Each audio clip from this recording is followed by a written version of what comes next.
So look, I at 8, I was in Peru, and I think the dynamic environment that started experiencing there started to be teaching me things about like the types of values I want to hold myself, right? So I think like one of the most important things in life is really just trying to understand yourself and who you are.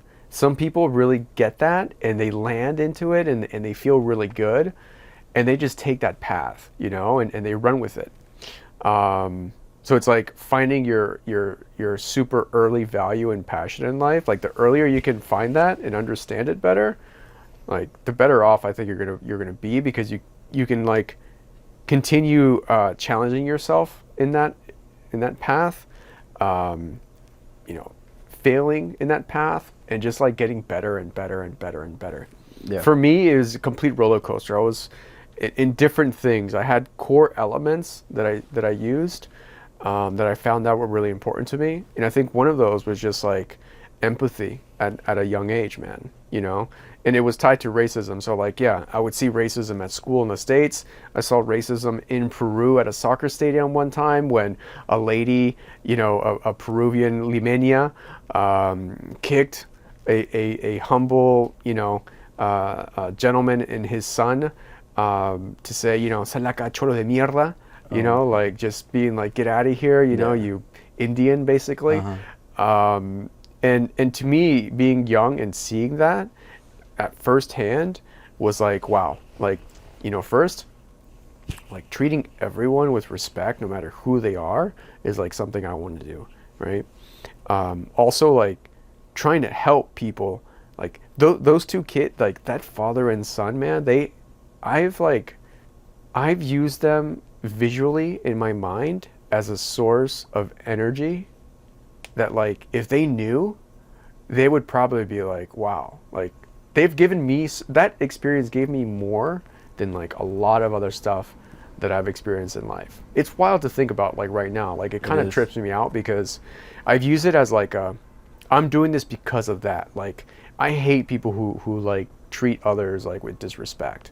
I hate classism. Like that shit doesn't stick with me. If I see it, I call that shit out. I don't care who it is, and I get really passionate about it because like I've felt it, and I've seen, just because you don't speak English, or you don't speak this correctly, or you don't dress like this that society wants you to dress like, you don't have this type of money, you get treated, you go to restaurants and like one table gets treated fantastically, the other one poorly, just because of the way you look or what, judgments and prejudices are made. That I don't like any of that. So yeah, really interesting there. Look, from then on, I kept on just, finding my own path in private school in Florida. And it was a fun journey. I mean, I learned a lot about like everyone's different backgrounds, that I studied with, and learned about them, and like learned about myself in that too, Yeah. Absolutely. And I want to dig a little bit into what you said earlier, when you talked about the way that your parents see business and a career path is a very traditional way. Yeah. And it's very Latino to say that, because like it's the same thing in my background.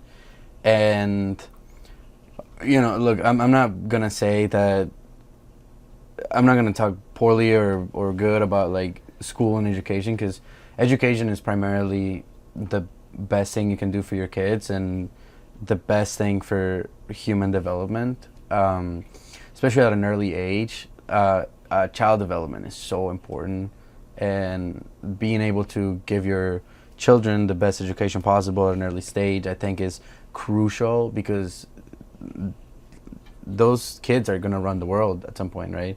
So it's like, it's very important.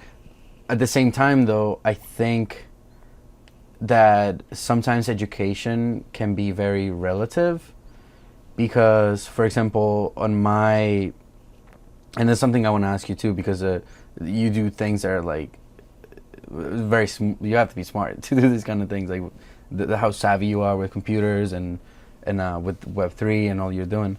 But for me, I always felt like I wasn't learning enough in school, and I never really had a passion for anything else other than like entrepreneurship, right? I didn't want to be a doctor. I didn't want to be a lawyer. I didn't want to do any of that. I used to sell panelitas. I don't know if you've ever had those. Panelitas? No. It's like it's like you make a little custard with made out of sugar cane. Okay. Throw milk in it, coconut. It's delicious. It sounds really good. And then when it cools down, it becomes like solid. So they're like snacks. So Got it. It's super good. You have them with milk. But I used to go out as a kid and like sell them. And I was trying to save up to buy a bike. Okay. And, I bought my bike. I came back home, with a little bit of money. We were like pretty poor. So it's like, my mom was like, oh, like we should use this for bills. And I was like, no, I want my bike.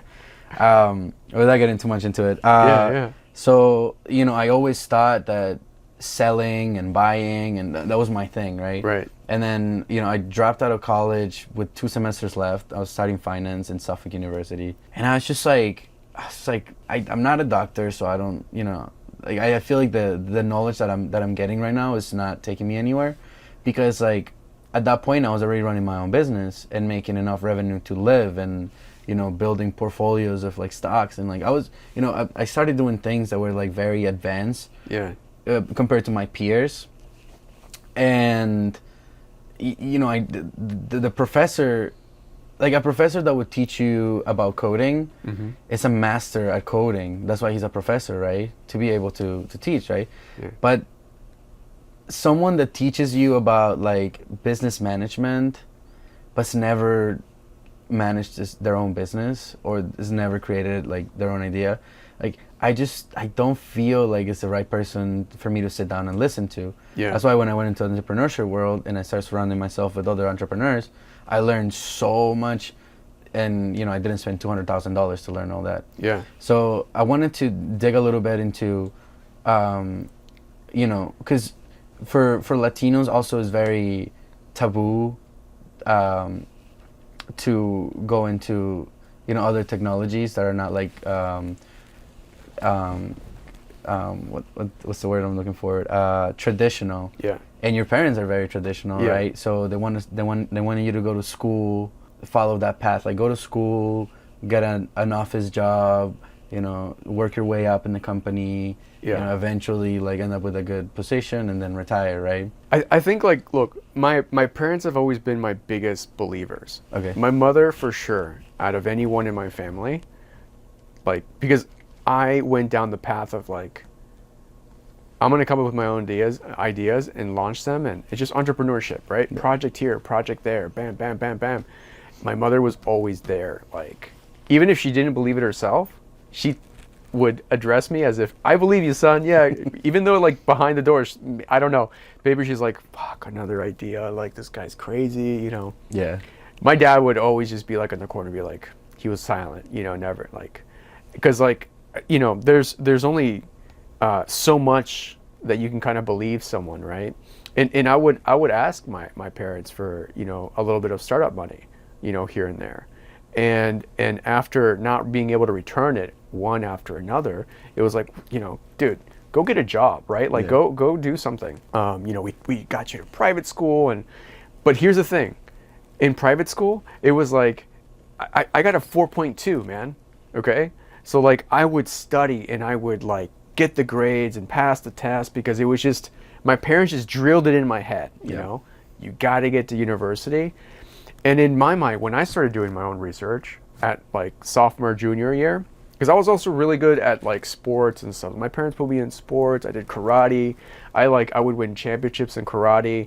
That story's hilarious. I'll tell you one time. I started karate, Kempo karate, because this kid Fernando from Colombia was at my cousin's birthday, right? Yeah. All the kids were playing in this bedroom. Out of nowhere, Fernando, boom, chops me in the fucking head, man, right? Out of nowhere. Yeah. Oh, I start crying, like run to my parents. This kid just beat me up pretty much, right? Yeah.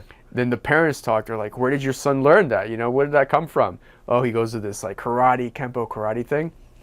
I ended up going to the same dojo a month later, got my shit together, right? And then him and I we became best friends, and we would go to tournaments together. He was like 4 or 5 belts grade ahead of me. Eventually I ended up, like doing really well and like winning tournaments. And we actually played. We were on the same soccer club team for a while. But yeah, you know, his family's Colombian too, and he you know, I think he went into like fighting and stuff too. He was great, man. So all right, so like my parents were like, okay, you got to like stick to something that, you know, we can see output from, you know. And what is that? That's like business or a doctor or a lawyer, you know, these traditional paths, right? I always told my parents, like, Sorry to interrupt. Yeah. That was a sophomore, senior year of high school? Of high school, yeah. Because Okay. like I started realizing if I want to go to school, like go to college, university. So okay, where I grew up, because I went to private school and I was like playing a lot of soccer and club soccer, the club teams that I was played for, I was good, right? I played for like the U.S. team when I was like 12. Like first time I went to Europe, you know, and it was all like sponsored by my family and like other people. So I was like really into sports, in particular football and soccer. Football. Football, no? And this And- podcast is football. football. And so yeah, like that was a big part of my life. What really enabled me to sort of figure myself out was finding out like, all right, on my team, who do I want to hang out with, you know, on these club soccer teams. And it just so happens that most of the kids that were on these teams went to private school, but like the really expensive ones, you know, like, and their parents were from different backgrounds and stuff. And so, I don't know, I just like, I ended up being best friends with these guys. I'm still friends with them today. They're like Yeah. doctors and surgeons and like, they're awesome people and like my best friends for life. But in that experience, like I started learning more about like the tracks in the Ivy League schools of the world. Yeah. And I got super interested, like, what if I actually went to one of those? And I would secretly say this to myself. I wouldn't even like bring it up to my parents because I was like, I don't want them to have to like pay for this, you know, because I was doing my own research, man, like finding out like how much this stuff costs, like how do you actually get into these things, you know? So It's not cheap, for sure. it's not cheap for at all, right? And I knew how much my parents were making. Like we were a very close knit family, you know. We're all kind of in it together. We're a team, you know. So so yeah, I didn't want to like burden them with that, and so I started, you know, calculating, and I was like, you know what, fuck it, like I'm gonna, you know, get in. And so like one way to get in was like you had to write sort of like an entry, you know, a letter of Yeah. like, why do you want to, you know, join this institution, sort of a thing. And I wrote out, like, I remember, man, I put my heart on my shoulder and I wrote this baby out, you know. I put everything in there, like my family's come up, like why you know, the things I want to explore in this world, like, you know, what I value, and I don't know. But because of that paper, I think got me into meeting the schools and the schools accepting me on top of my, you know, my grades, right? Yeah. So I got into like really, really good schools. Did you apply to like a bunch of them? I got into like Pepperdine University in California. Yeah. Because like we had this like meetings in our club soccer teams where it's like, hey, like if you want to go play you know, soccer in college, here's some That's a paths good you could option, take. yeah. Yeah. So I would like apply to like Wake Forest and one school though that I'd never found out, which I wish I would have because I would have applied, is like MIT. Like, Yeah. I didn't know anything about MIT. Yeah. To be frank. But yeah, I started looking for these schools, but at the same time I was like, I want to draw. I want to be an artist. So I Okay. painted. I would have my room was filled with paintings, and I would draw stuff. And I would tell my parents like I want to go to art school. It was so hard to tell them I wanted to go to art school, man, because like I knew their immediate return was going to be like, "You're crazy. You're Yeah. going to like business school." And that's literally the conversation I had with them. I was like, "I want to go to art school." And they're like, "Cool, go to art school, but we're not going to help you with anything, right?" And like, at that point in my life, I wasn't as confident in myself, because if I was, I would have been like, you know what, parents, thank you for everything. I'm gonna go find a job. I'm gonna go do my own thing, and I'm gonna go to art school. You know, which I Yeah. could have done, Uh-huh. but I didn't. I was like, you know what, I need help. I need my parents help. So I ended up going to you know, to the university I went to, which was Rollins. Rollins, yeah. Got a full ride, you know, and it was also that. It was like, I didn't think I didn't believe in my own art. I didn't think that I could get like a full ride to an art school or whatever, because I didn't know that that world, you know, like what Yeah. do I submit? My art? Like I didn't know that path. I had a 4.2, you know, GPA on their normal, you know, classes, normal right? standards, That, yeah. that gets you to like normal university, not. So not, what degree did you sign up for? I did it. Well, I didn't sign up for any degree, but I knew that they had like a really good business school and like an international business school, Okay. economics. So like, you know, So developed as you. it was that and So like one undergrad, like undefined. undefined general. I explored, and yeah, I ended up just going down the international business track. Okay. Yeah, and I did a double major, international business and then Latin American culture affairs, because I wanted to also That's learn awesome. like history and like the political, social, you know, perspectives of Latin America, which I'm glad I did, because like that like opened me up to a bunch of other stuff that I explored, which was a lot of fun. It's pretty wild, like the Latin American stuff. It's a. Yeah, man, a it's lot- wild. there's a lot in there. That's where I started learning more of like the frameworks of like societal systems, and why Latin America has this like, you know, multi-generational post-traumatic stress disorder. Yeah. You know, from like stemming from colonialism and, you know, everything else that came after that.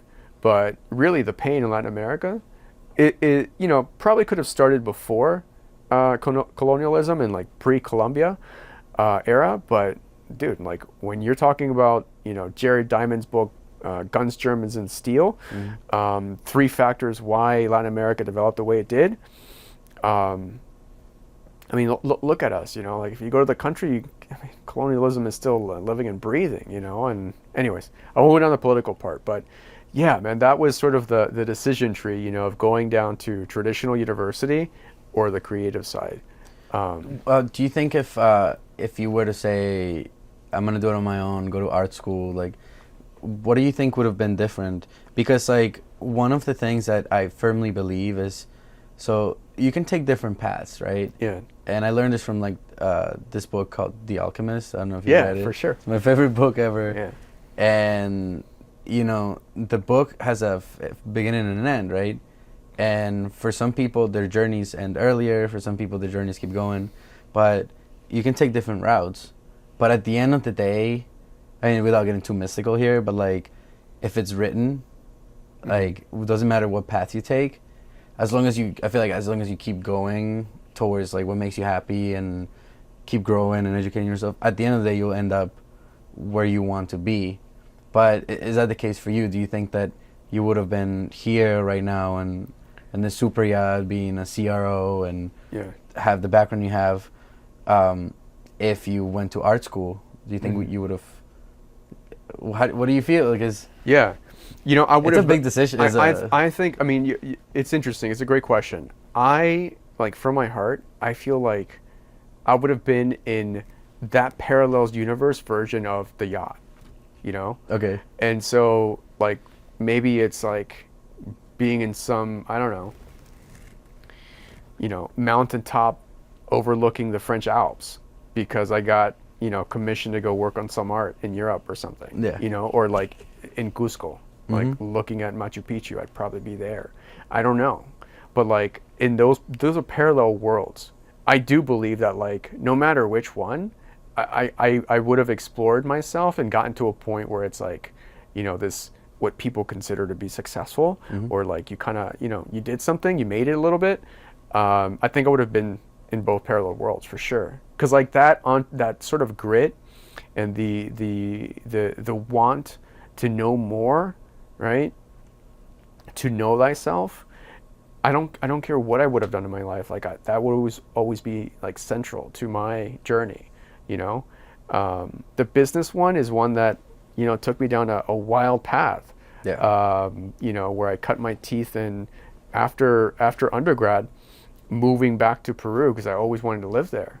Well, so I you lived moved in back- I lived okay. in Peru for like 4 years. Holy Can you moly. imagine an you know, immigrant family, you know, that came to rebuild in the States, right? Yeah. Brought their son, right? Like fucking, you know, did all kinds of crazy stuff to get to where they are, where, you know, my parents ended up making, like they have, you know, great businesses and they're successful people, you know, after grinding.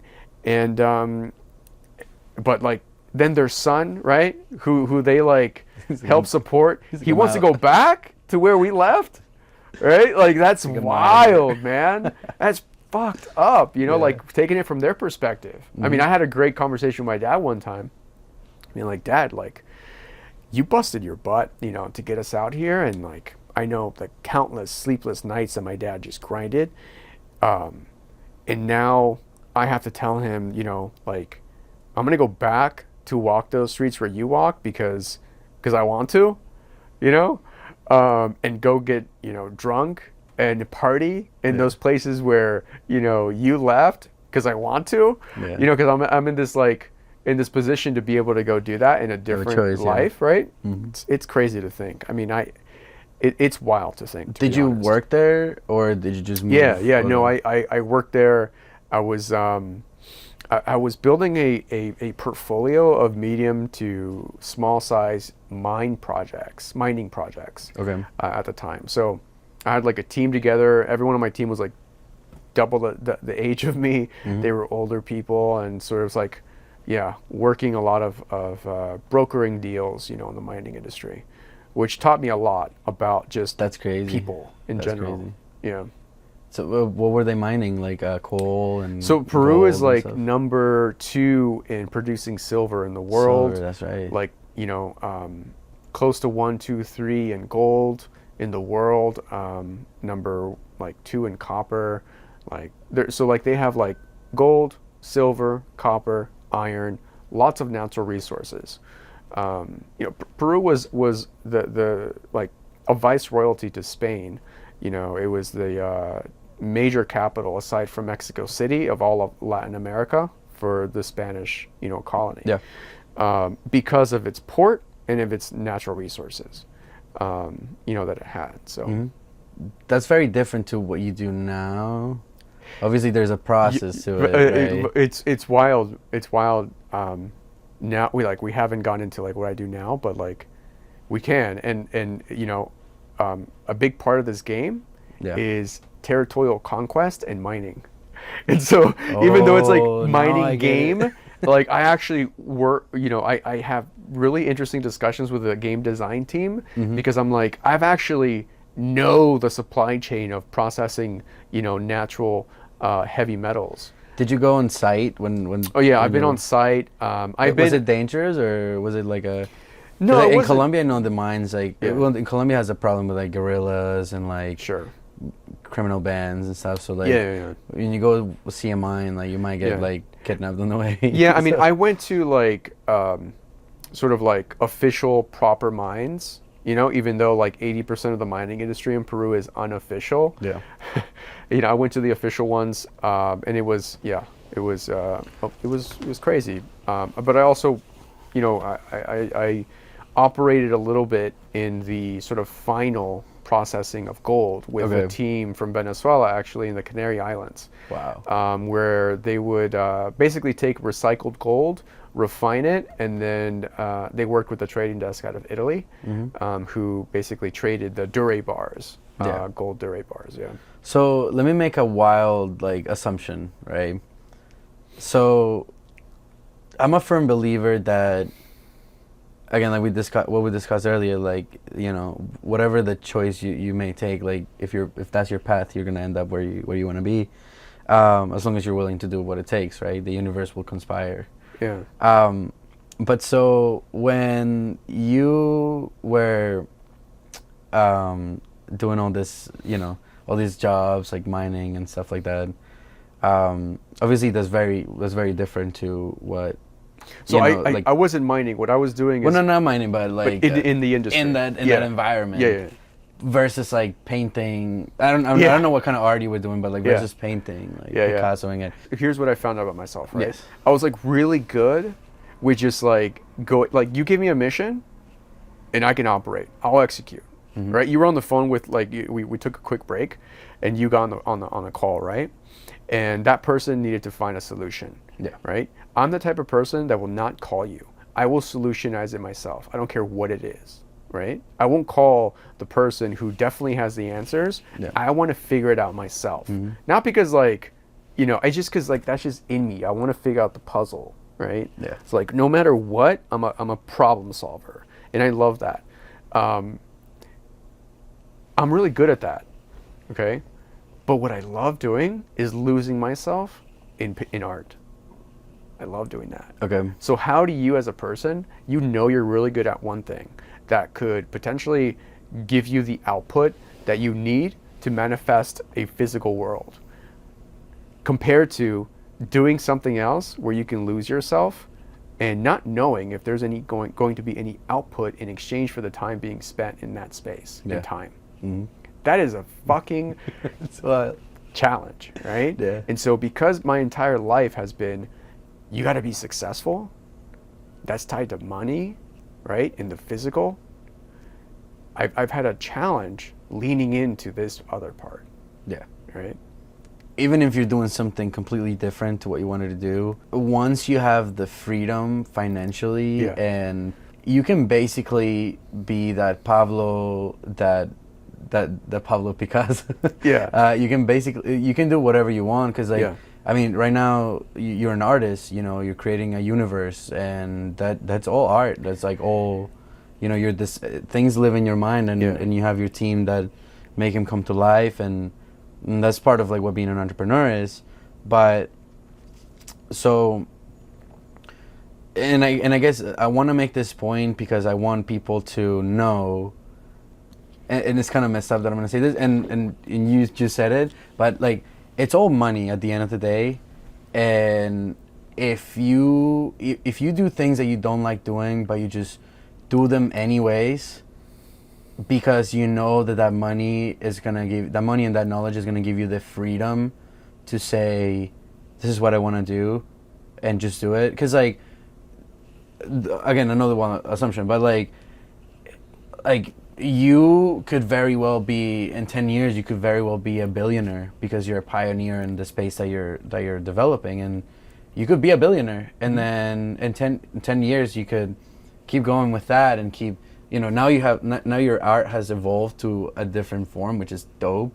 Yeah. But also you could say, you know, I'm just gonna retire and just gonna go to the Swiss Alps and start painting, or I'm gonna go to India and like do street paints, and like you could, you know what I mean, you could do whatever. And maybe that's something that you wanted to do since earlier, but I guess I made a wild point there. But I guess at the end of the day, it's just all about making sure that every step you're taking, it has a financial benefit, because that's what's going to help you follow your dreams. Sometimes maybe you're not doing something that makes you happy, but it's paying the bills, and it's allowing you to, in the future, maybe develop these other things that you can get into. Look, like, was that too wild? I don't know. No, I love it, man, because I haven't, honestly, it's been such a wild ride in the past couple of years. I haven't taken the moment to really look at what's happened. And I've just been, because of my natural sort of drive to just keep on going, you know, I talk with my wife about this, like, you know, I have 2 kids now, like, you know, and yeah, we have this amazing business that I share with partners and our entire team, and it's magical, you know. I haven't taken the pause to actually like look at what we've done, because it's been so chaotic, but this is actually kind of helping frame that, so it's fun. I'll do it with you live. Kind of getting up to that point though, I think it's important, like to kind of share, because my entrepreneurship journey was one that was definitely like, even in those situations, like the heavy business side, it's not like I didn't want to do it, or like, you know, it was just for the money. Like, honestly, man, like growing up, I was chubby, dude. Right? Yeah. Like growing up, I was chubby. People would like, you know, yeah, I felt the racism for some people. Like, there was all these little things in life, man, where they were like intrinsic motivators, you know? I used them to like recycle that negative energy, and I wanted to do something positive. Not in spite, but just to use that energy because it was in me, you know, and I didn't know what to do with it. I was angry. I was like, you know, rambunctious and rebellious, and I didn't know what to do with it, but eventually I found out that I could put that towards something that was healthy, that would take me somewhere further in life, to that next step, right? And so even though like I knew since I was really young, I was like, I really just want to help people at some point in the future. I want to like, help the environment that I'm in. Like, those are the things I really care about. I want to like, yeah, art, like, but to get to that point, to make those decisions like the way I want to do it, there's certain things there's a toll, right? There's a toll on this road, and you gotta pay, Yeah. and so to get there, it's been crazy. So 2000, I'm gonna kind of fast forward, right? 2000 to 2028. I got into a good friend of mine that I went to undergrad with. We lived in the same house in our freshman year in college. Matt Anderson, if you're watching, man, big hugs. We haven't talked in a while, but we reconnected, right? And he was on this project. I really believed in what he was doing, and I was like, man, like, there's a lot of value add here, right? Like, what if we do this, this, and this? Being an artist, when you have a white canvas, there's nothing there. The art is in your mind. The art is in the universe, and you have to harness it. We are just a vehicle to transmit and communicate that on a canvas, right? And so our visualization intelligence is really, really high. At least that's the one that I've exercised the most. Yep. Like, visually, I love practicing that. I love closing my eyes and seeing an entire world, right? It's beautiful. In business, when I speak to people about business, they only see what they want to see in front of them.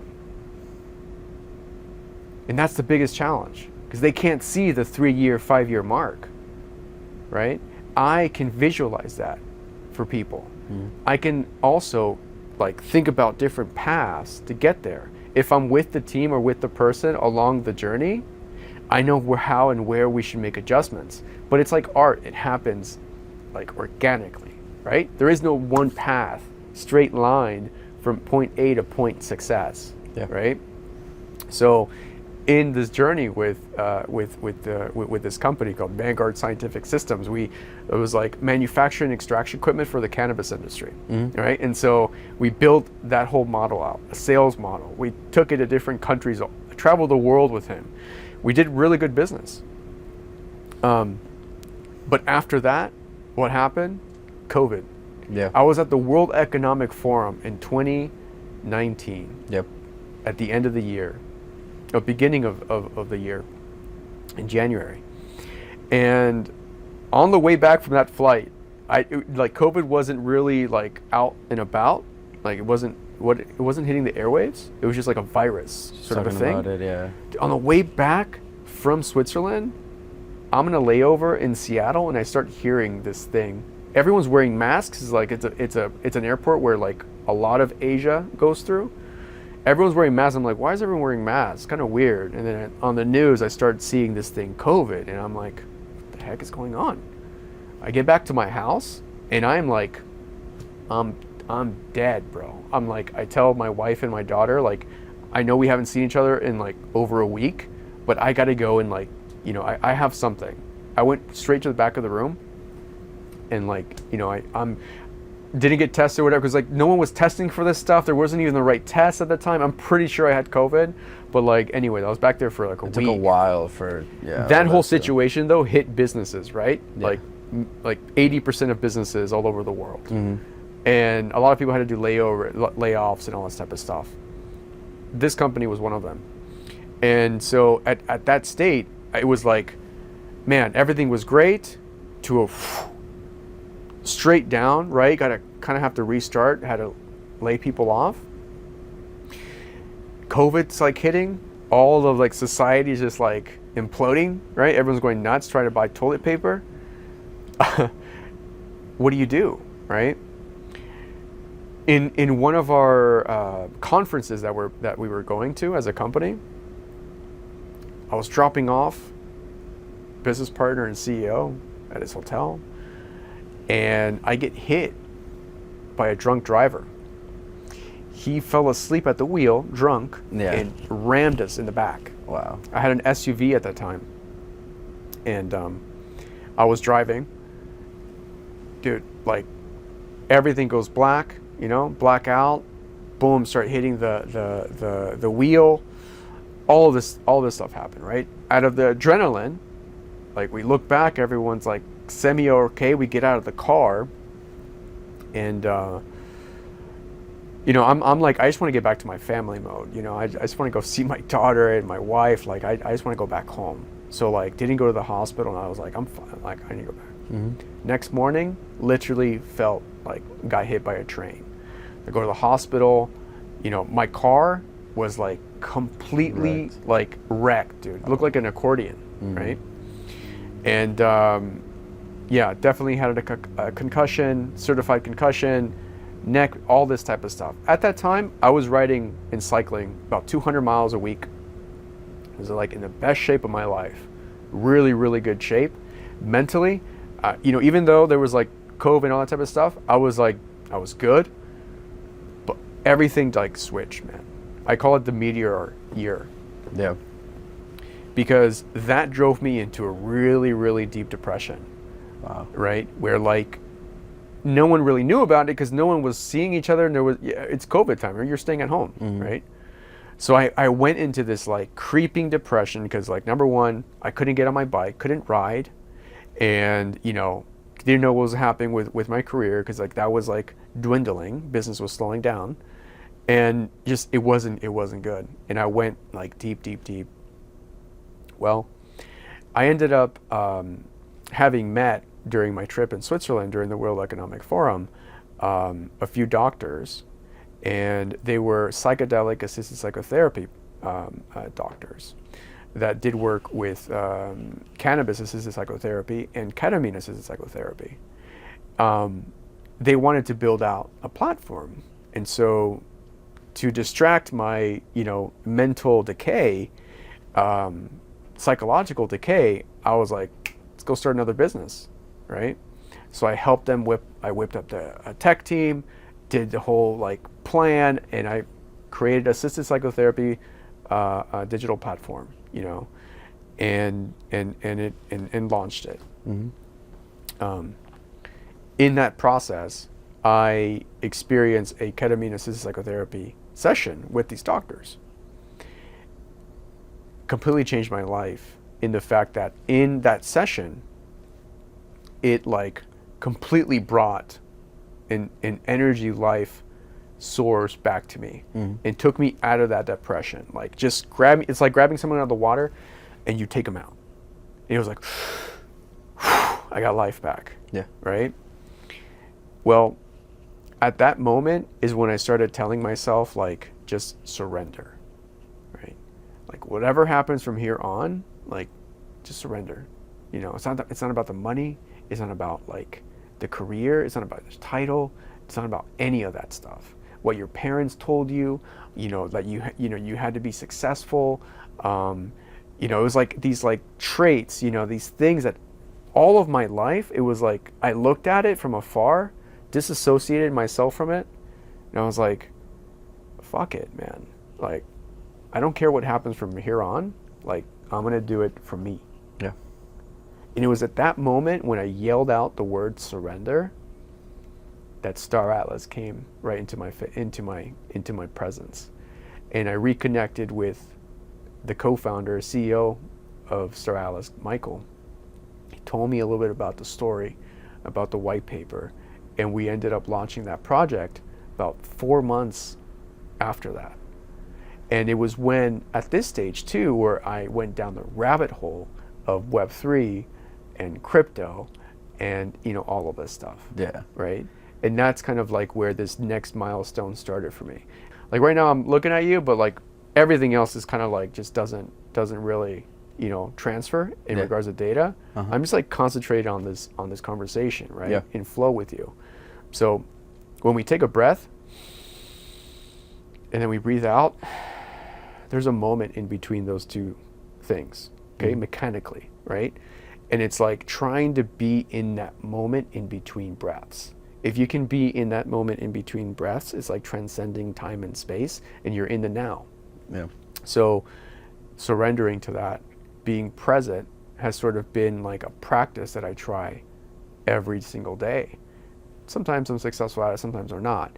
But that has like taught me a lot to just like you know, honor myself and believe in myself, be confident in myself, because nothing else really like matters, man. I think at the end of the day, like, yeah, we can characterize like success to a number, but nowadays I really like shape like success and sort of don't even like actually use the word success that much, honestly. Like it doesn't really register to me because I'm more based on just like values, you know, and ethos and things like that. Like that kind of moves the needle for me.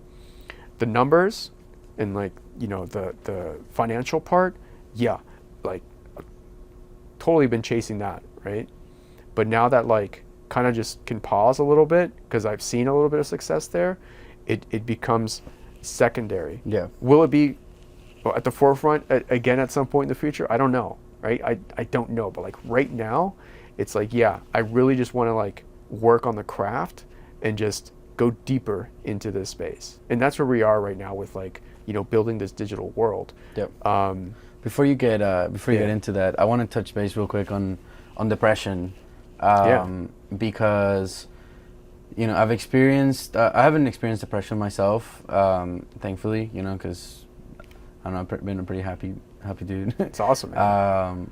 Not that, you know, being unhappy is related to it. You could be the happiest person and still have, you know, a chemical imbalance in your brain, and, you know, if you get technical with it. But what I've been taught, because a lot of my family has experienced depression, and a lot of them have been really affected by it, like in terms of like being suicidal and just taking it to other, you know, stances where it's actually like your life is in danger, right?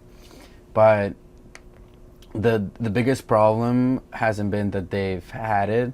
The biggest problem has been that they have never accepted it. And in our culture, the Latino culture, depression is not like a real thing. Like, if you know, if you tell your teacher... They don't even have like psychologists in Latin America where you, like a therapist, right? Like you can't even, I mean, nowadays they do. But no, like, they do. It's not like a thing, you know?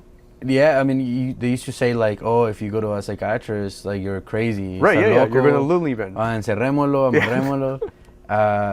So, you know, I you know, I experienced with a lot of people that they would be like, oh, you know, I'm depressed, and people would be like, oh, you're just being a pussy, like you just don't want to go to work, you're being lazy, this and that, because we don't give it a lot of importance to be depressed, because we think it's just like una bobada, right? So,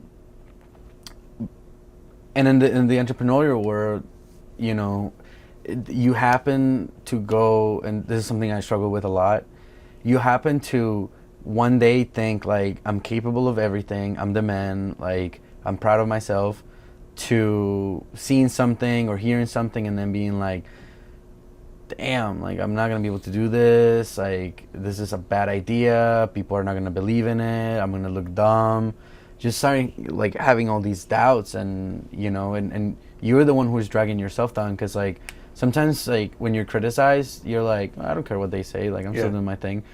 But when you start criticizing yourself, that's when like it hits you, right?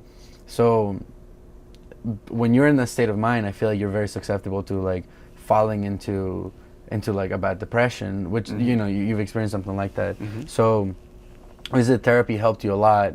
But do you think in that time when you were, you know, struggling with all these feelings, and you kind of lost your vision a little bit of like what you know, because everything changed like after that, right? So like, what kept you, like in hindsight, what kept you motivated to keep going?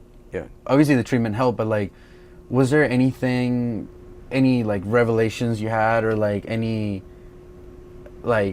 family or anything anyone said that you were like, oh damn, like I gotta get out of this, like I have to get right?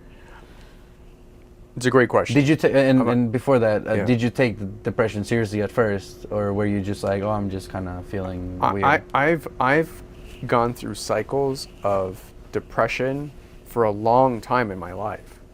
but it was never, I never went to go see a doctor about it. I just just felt different, you know? I still haven't even, to be honest. I've just seen like therapists, like talk therapists, and spoke to doctors about it, that were friends of mine. So also anxiety, always dealt with anxiety. And like speaking in public, oh my goodness, man. I would go through like sweating shirts. Like right now the shirt's dry. Yeah. It feels good to honestly, it's something that like I still have in the back of my head, like that I like monitor, right? Yeah. Because I would sweat so bad out of anxiety, bro. I could like not publicly speak. But I would put myself in those situations to just like test myself. You know, it was something that I was like working on, and I don't know where that came from. You know, unless it was just like self-doubt or something. But I remember with one startup, it was like 2015.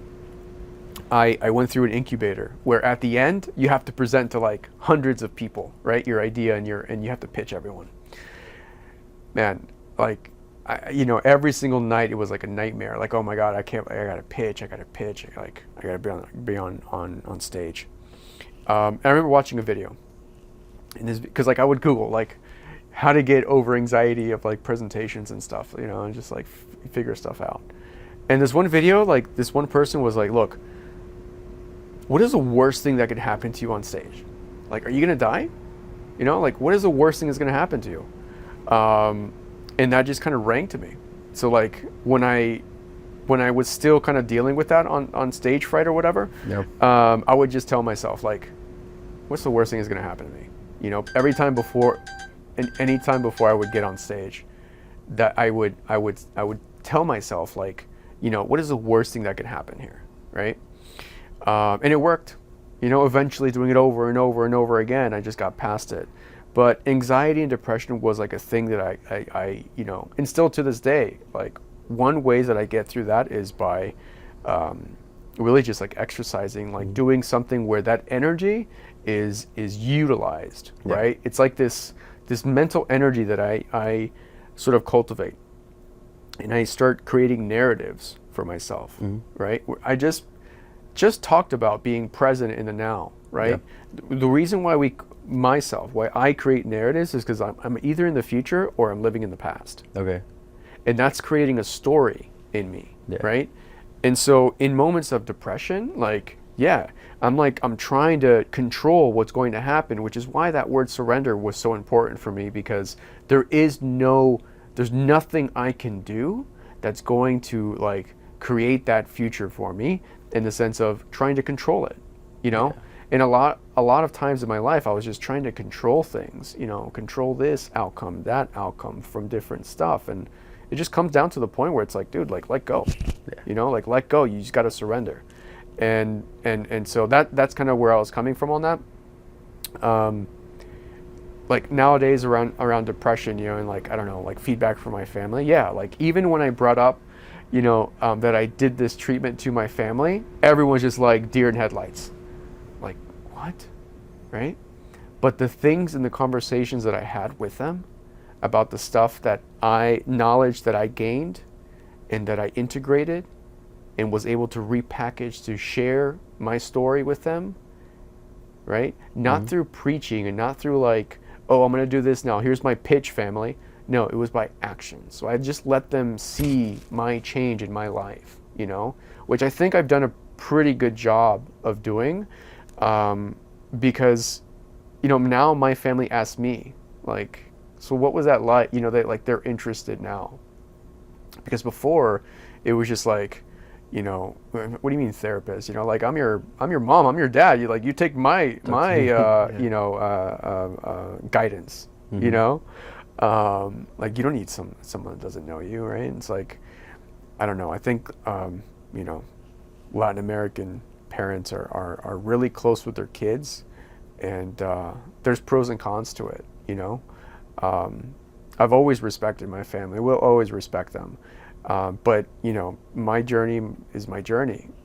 At the end of the day, I think one thing though that I use, as an anchor nowadays too, man, is like just like my kids, you know, like that's a big sort of like intrinsic motivator that I have for me, you know.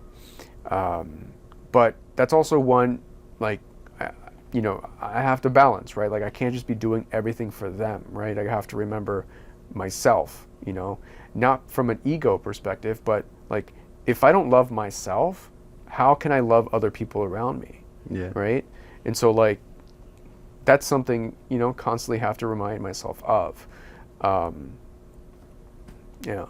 So, you know, I don't know, like depression, like in that topic in our community or Latin American community, it's one that I think like it's about, like it hasn't even started, right? Like there's no like music around that. There aren't books around this. Like it's a whole content just waiting to explode. Yeah. And there's an audience that is thirsty with this. Yeah. Because like the dads are like, stop crying, son. You know, and that son now is going to Boston University studying psychology. Yeah. Right? And they're like aware of latest technology and mental health. Yeah. You know, like we are. Exactly. Even in Latin America, in Peru, now you have access to this type of content in English, and you're being introduced to it by your friends that you're creating with in video games or just online, you know, on Instagram or whatever, right? So it is a conversation, and it's just now getting to Latin America, I think. And I think it's healthy. It needs to start somewhere, you know? One thing that we've forgotten, man, as well, is like plant-based medicines, like they, you know, they're in our territory, you know, our backyard. You know, the Amazon is the Amazon of the world, but it's also the Amazon of Colombia and Peru and Brazil. Yeah. All right, and that plant-based medicine is there.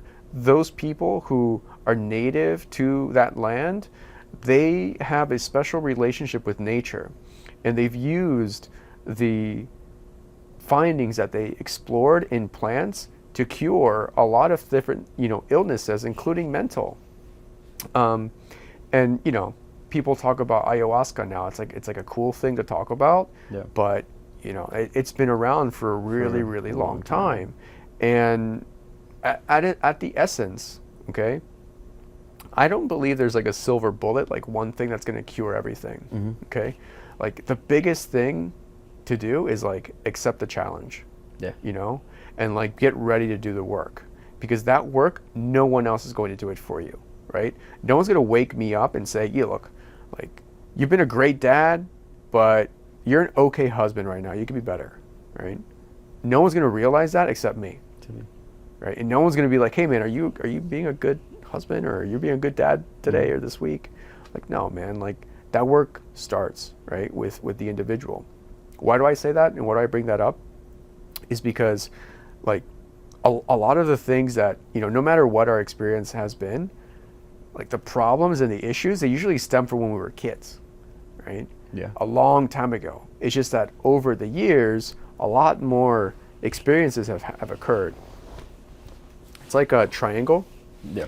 And imagine like little circles, right? These little circles are experiences, negative ones, and they fill up the triangle, right? They start coming inside. There's an opening at the top. And at the bottom are all the experiences that one had when you're a kid, right? As you get older, more get filled up until you get to the top. Well, at some point, that triangle can burst. For some people that, you know, don't have as much like negative experiences in that triangle, yeah, it's not filled up. They're good, yeah, right? Others, it fills up a lot faster, right? And eventually that thing explodes. Yeah. But to get to the root, to address those things that are at the very, very bottom of that triangle, this plant-based medicine, like psychedelics, they help you get to that a lot faster, in my experience. And the startup that you were developing, the digital assisted psychotherapy. Were you kind of messing with plant-based medicine? Yeah, I did. So like I mentioned, like I was treated with ketamine assisted psychotherapy.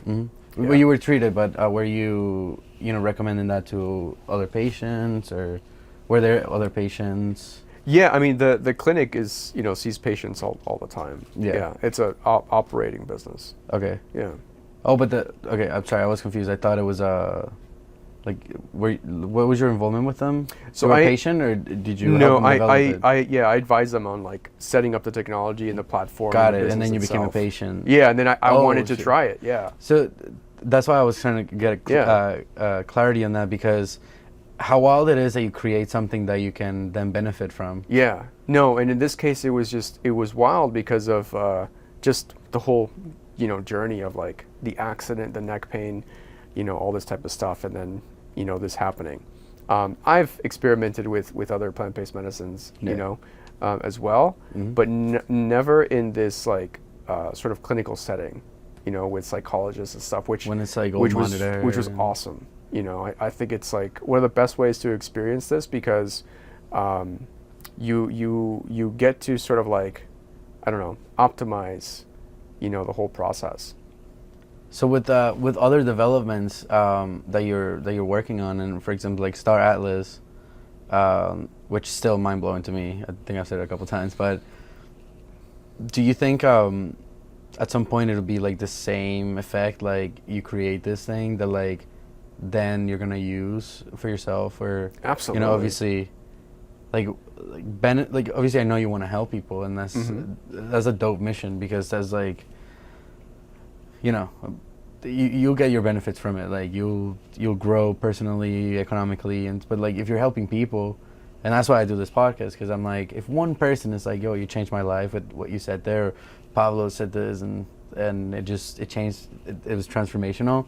That's the whole point of it. That's like the only reason why I want to do it. And on that end, so like, how do you see Star Atlas? Because obviously, like, I've imagined a bunch of things, but like in your head, because business people just see the numbers, but like you see the entire universe, right? Yeah. So like, how do you see Star Atlas kind of maybe changing? And before I finish the question, I'll give you a little bit of background of like where that question came from. Yeah. So I told my mom that I was doing an interview with you, right?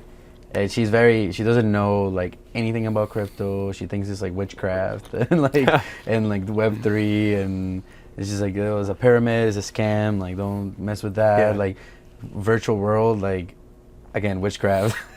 So, and she's like, oh, Elon Musk is saying like, oh, we're gonna put chips in people's brains and like do this, and then she's like, well, they're gonna control us. They're gonna turn to cyborgs, like. Yeah. And so like, is it like a similar? I know the question might be a little bit dumb, but is it like like, have you thought about like a similarity when you're saying like, oh, we're creating a virtual world, and like, what are the implications of that? Like, how can that change the way people like interact with each other? How can that change like child development? Because like, a lot of parents, we talked about that at Soho. You guys mentioned it. Like, it's easier. It's a lot cheaper for people to get a Oculus, right, than get a computer, and because you get multiple screens and stuff. And you have a lot of kids that are like getting a lot of education through that.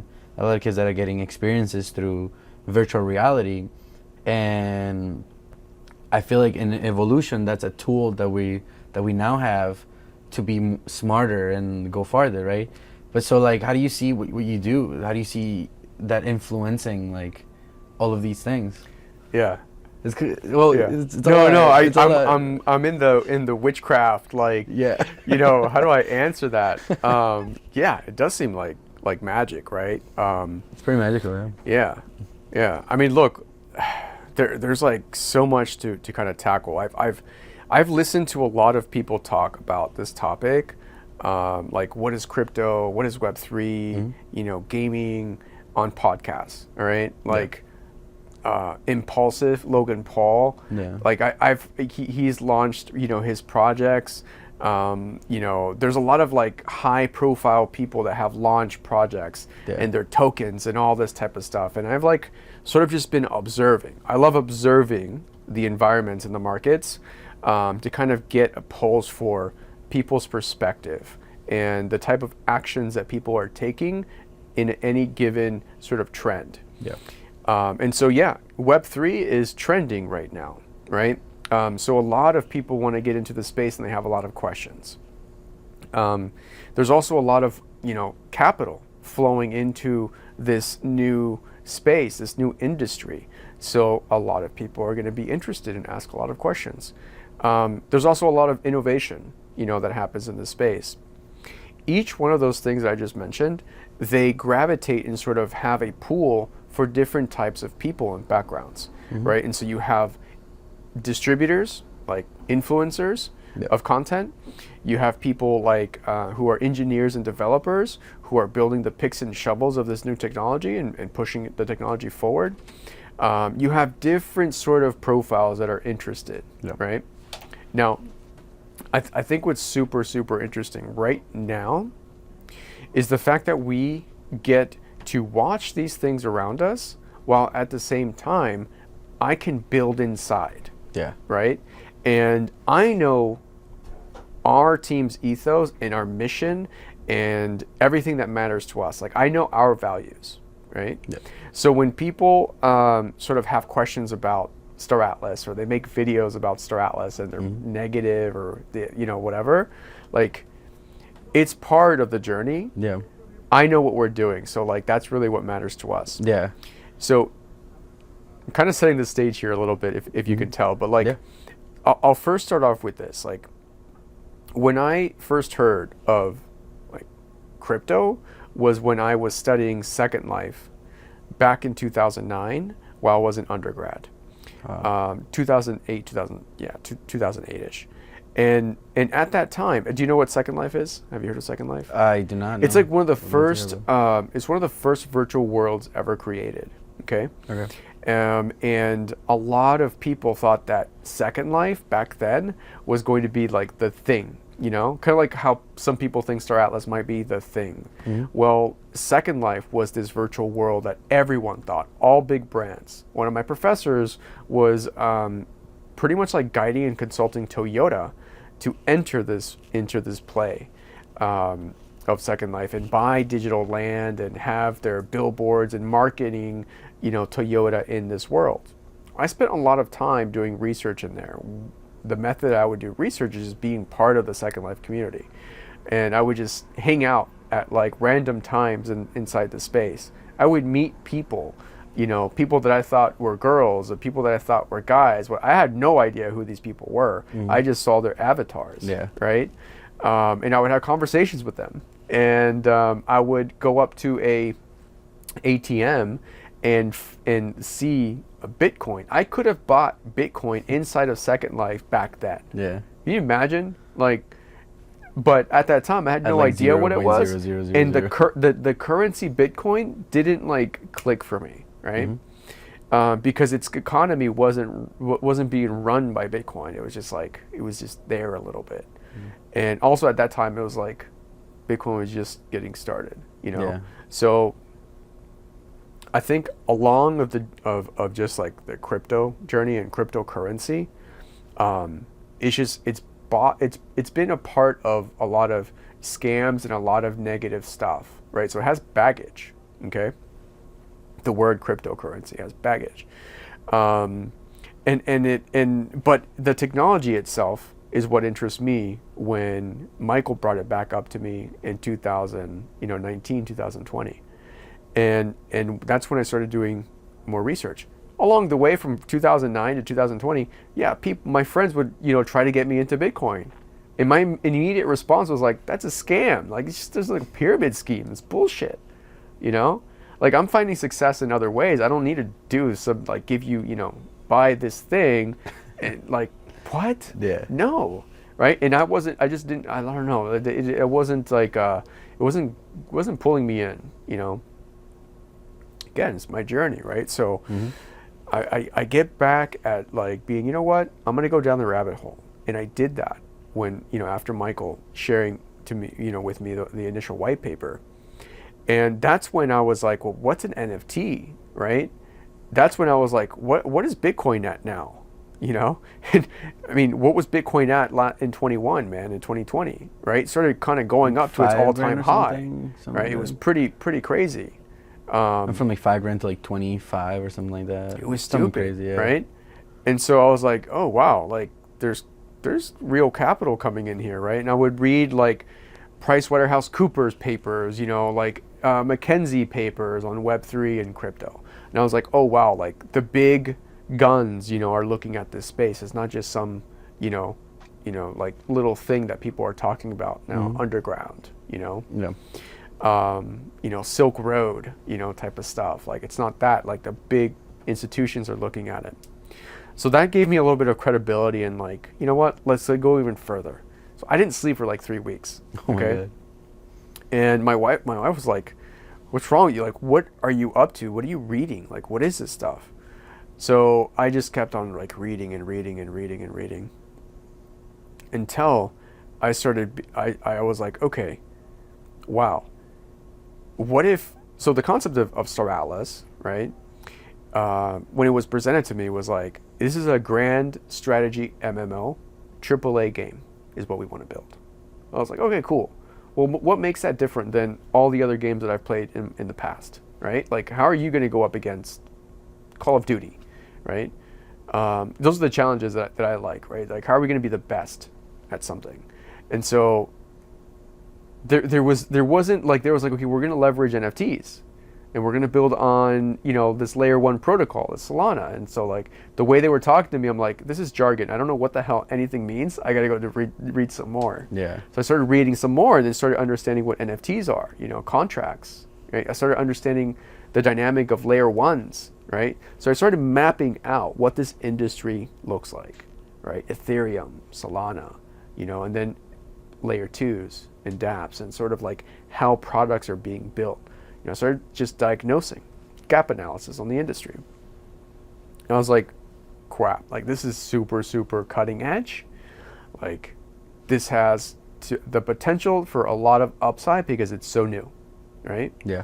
Now, there is a great sort of a risk that this is the first wave of innovation and only 1 or 2 is going to last out of thousands and hundreds of thousands of products that get launched.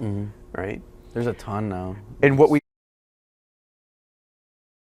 I saw that in cannabis. Like I was in the beginning of cannabis and really like now it's only a handful of companies that still exist. Yeah. You know? So in new emerging industries, there's a gold rush period where a lot of people make a lot of money and the new liquidity providers who don't know what they're doing with money, they just want to get in because they heard something from their friend. Yeah. They get cut out because they weren't, you know, in the room when everyone's saying, hey guys, we're going to get out, right? So take your money out, right? And so that whole wave, you know, and then you have really big industry bad actors like what we've seen last year, you know, of a lot of just, you know, fraud happening in the space. We've seen this in, you know, traditional industry by Bernie Madoff.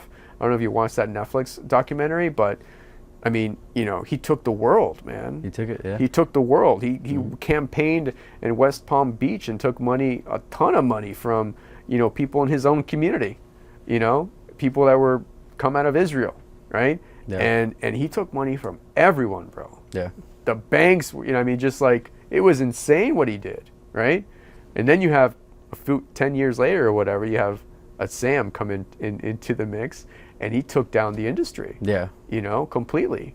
So, yeah, witchcraft, I don't know about witchcraft, but like craziness, hell yeah, right? Yeah. And that's because it's the Wild West in a new space. In a new space. Now, with all of that being said, right, there is fundamental systemic change happening on the technology front, right? And that's what I believe in. I believe in the technology, right? And the technology has power if people use it, right, to free themselves. What are they freeing themselves from? Well, you know, in traditional systems, and I'll just talk about gaming. In a gaming world, if I want to go buy something at Fortnite, and I buy a skin could be like a costume, right? Or a new shirt, a digital item. I can't take that item and into any other game or platform. I can't sell that item outside of the marketplace, right? We know of Amazon as a marketplace. We know eBay as a marketplace. These are marketplaces where people transact, on a platform. Well, that platform, has different rules, right, for the people who are transacting. You grew up being a trader. You can sell things. You're basically just trading, right? Well, in a digital, like a game, trading is essential to the game economy. And the way that those marketplaces are built, those are essential to how a user can benefit from those trades in trading ships and assets and food and fuel or what have you, depending on the type of game. So at Star Atlas, yes, we're building an MMORPG grand strategy game. This game is built in Unreal Engine 5, which is an engine built by Epic Games. Yeah. In the world of gaming, there are two really big distributors and engines. One is Steam, the other one is Epic.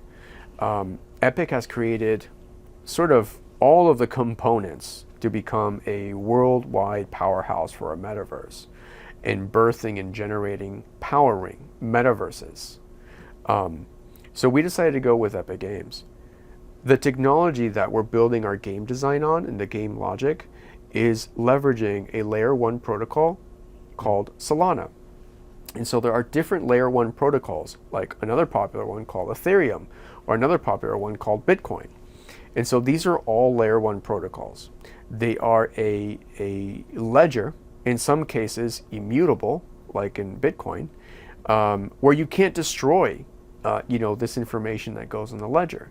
Now, the access points to this information and how you can transact peer-to-peer, the nature of how these protocols work, their performance, its utility, all of that is a little bit different and nuanced in each one. We decided to go with Solana because of timing, because of team, and because of performance. And we figured that those three things were ideal for the future scalability of our virtual world.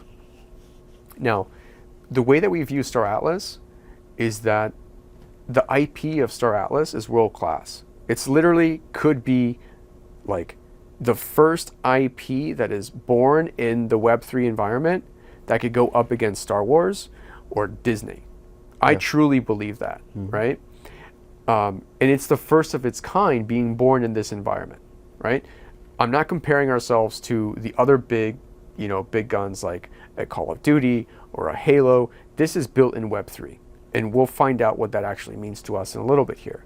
That's one part, right? Which is the IP and the brand and the characters and everything that can come out of that. The other part though is the tech, right? And that layer is one that is super, super interesting because I feel like that is really could be a viable direction for the future of gaming because of how the marketplace is built and how game design and game logic is built. So there's a lot to unpack on that front, but essentially, man, like Star Atlas, we want it to be this fun game that people play, and all the utility for like digital currencies and our DAO, the ability for players to create their own content, the ability for players to leverage our brand and create merch and T-shirts and coffee brands or whatever, like all of that is a new way to bring businesses to the people and engage with your community. It's new. Because you can make real money in the game, right? Well, in terms of like the revenue mechanics and like the gains from playing this game versus other ones are different, yes. But what I'm talking about is the following. So like, for example, Star Atlas is the name of the game, right? And in the game, there's different like seasons and all this type of stuff. But Star Atlas is the header, right? Star Atlas is like saying Star Wars, right? Star Wars. Then you have Lucas Studios, Lucasfilm, which is the studio who built Star Wars, right? In this case, we're Automata. Automata is the studio and developer of Star Atlas. Mm-hmm. The IP, which is intellectual property, brand of Star Atlas, we're opening that up to the public where anyone can use our name and the characters and the story in different parts of the product that we've built in commercial businesses. Wow. Meaning, if you wanted to name your podcast Star Atlas, Vision of the Future, whatever you wanted to say, you could do that. And if you made all the way up to $999,000 per year, it's royalty free. There's still terms around this, but if you break $1 million, then we kind of get to talk and customize a relationship. Yeah. But all the way up to $1 million, it's up for grabs. It's royalty free. There is not one company on the planet from Web 2 that's done that, right? You can't do that with Star Wars. You can't do that with any Disney portfolio company. You can't do that with any sort of anything, right? You can't take Nike and start selling Nike. You can, but you'll get arrested. So that's a different approach, and sort of relationship with your audience. In the game, there's we're leveraging sort of digital tokens, right? And so there's digital in-game currencies. There are, the ships are SFT, serial fungible tokens, Yep. and also NFTs, non-fungible tokens, one-of-ones. And the players can trade this, right, using the in-game currency. They could also swap it out and sell them on our market or another market in a very decentralized fashion, which is the other component to this that makes it very different than traditional studios. In the future, Automata will just be another vendor, another developer for this world. There's going to be other developers that we're not going to choose. It's going to be chosen by the DAO, the Decentralized Autonomous Organization, that is currently in existence. So a DAO, right, there are DAO holders, polis holders, Yep. and they get to decide different factors around the business in the game. And so it also brings this whole other outlook on how this game and this IP is going to be developed in the future. It's very different than what's going on right now. We're building this right now, right? If we had the luxury to watch another team like us build this right now, that would be awesome, right? Like if I was George Lucas, I would be watching what Star Atlas is doing right now, because it would just be fun. It's like, what in the world are they really trying to build? I would be trying to figure that out, right? Yeah. Which is happening in the sense that all the big names that you can think about, okay, publishers, the NBCs, the big luxury brands, they've all reached out to us. They all want to know what we're doing. Some of them really just want to do marketing campaigns so that we can introduce our community to their brand, right? The tables have shifted. You don't know how many people I've told, thank you, but we'll chat later. Thank you, but we'll chat later. Do you know how many brands, they sit back and the entrepreneur and the business and the brand is knocking on their door being like, can we do something? Can we do a partnership? I would love to have, not to Burberry, you're wearing it, could we do a Burberry ship? We haven't been, we're not in that position where we have to knock on anyone's door right now. Because we're at the forefront of this, people are coming to us, which is fantastic, but we get to be more selective. Another thing that to point out here, we haven't talked about money, right? Because what matters to us right now is cultivating and nurturing and growing the community that we have that wants to be a part of this game, of this world, right? We call them decentralized nation states, right? We're citizen. I'm citizen of the U.S. Are you? And I don't know if Colombia. You're Colombian, right? So so we have passports, right, to nations, right? And because we have passports to nations, we have to vote, or we get voting rights, or we get some sort of rights, right? But do you know exactly what your rights are as a Colombian? I don't know what exactly my rights are as a U.S. citizen. 100%. I'm sure there's a constitution that I could read and some stuff, but what do I really get? Yeah. I get to be in this country. Okay, awesome, right? I was born in Peru, but then I didn't have any choice. My parents brought me to the U.S. Yeah. I love the U.S. I love being in Miami and traveling, and I love it, right? But the idea of digital nation states that I could also be a part of, right? Nomadical digital, traveling, being like, I can be a part of this game, or I can be a part of that world, I can do that.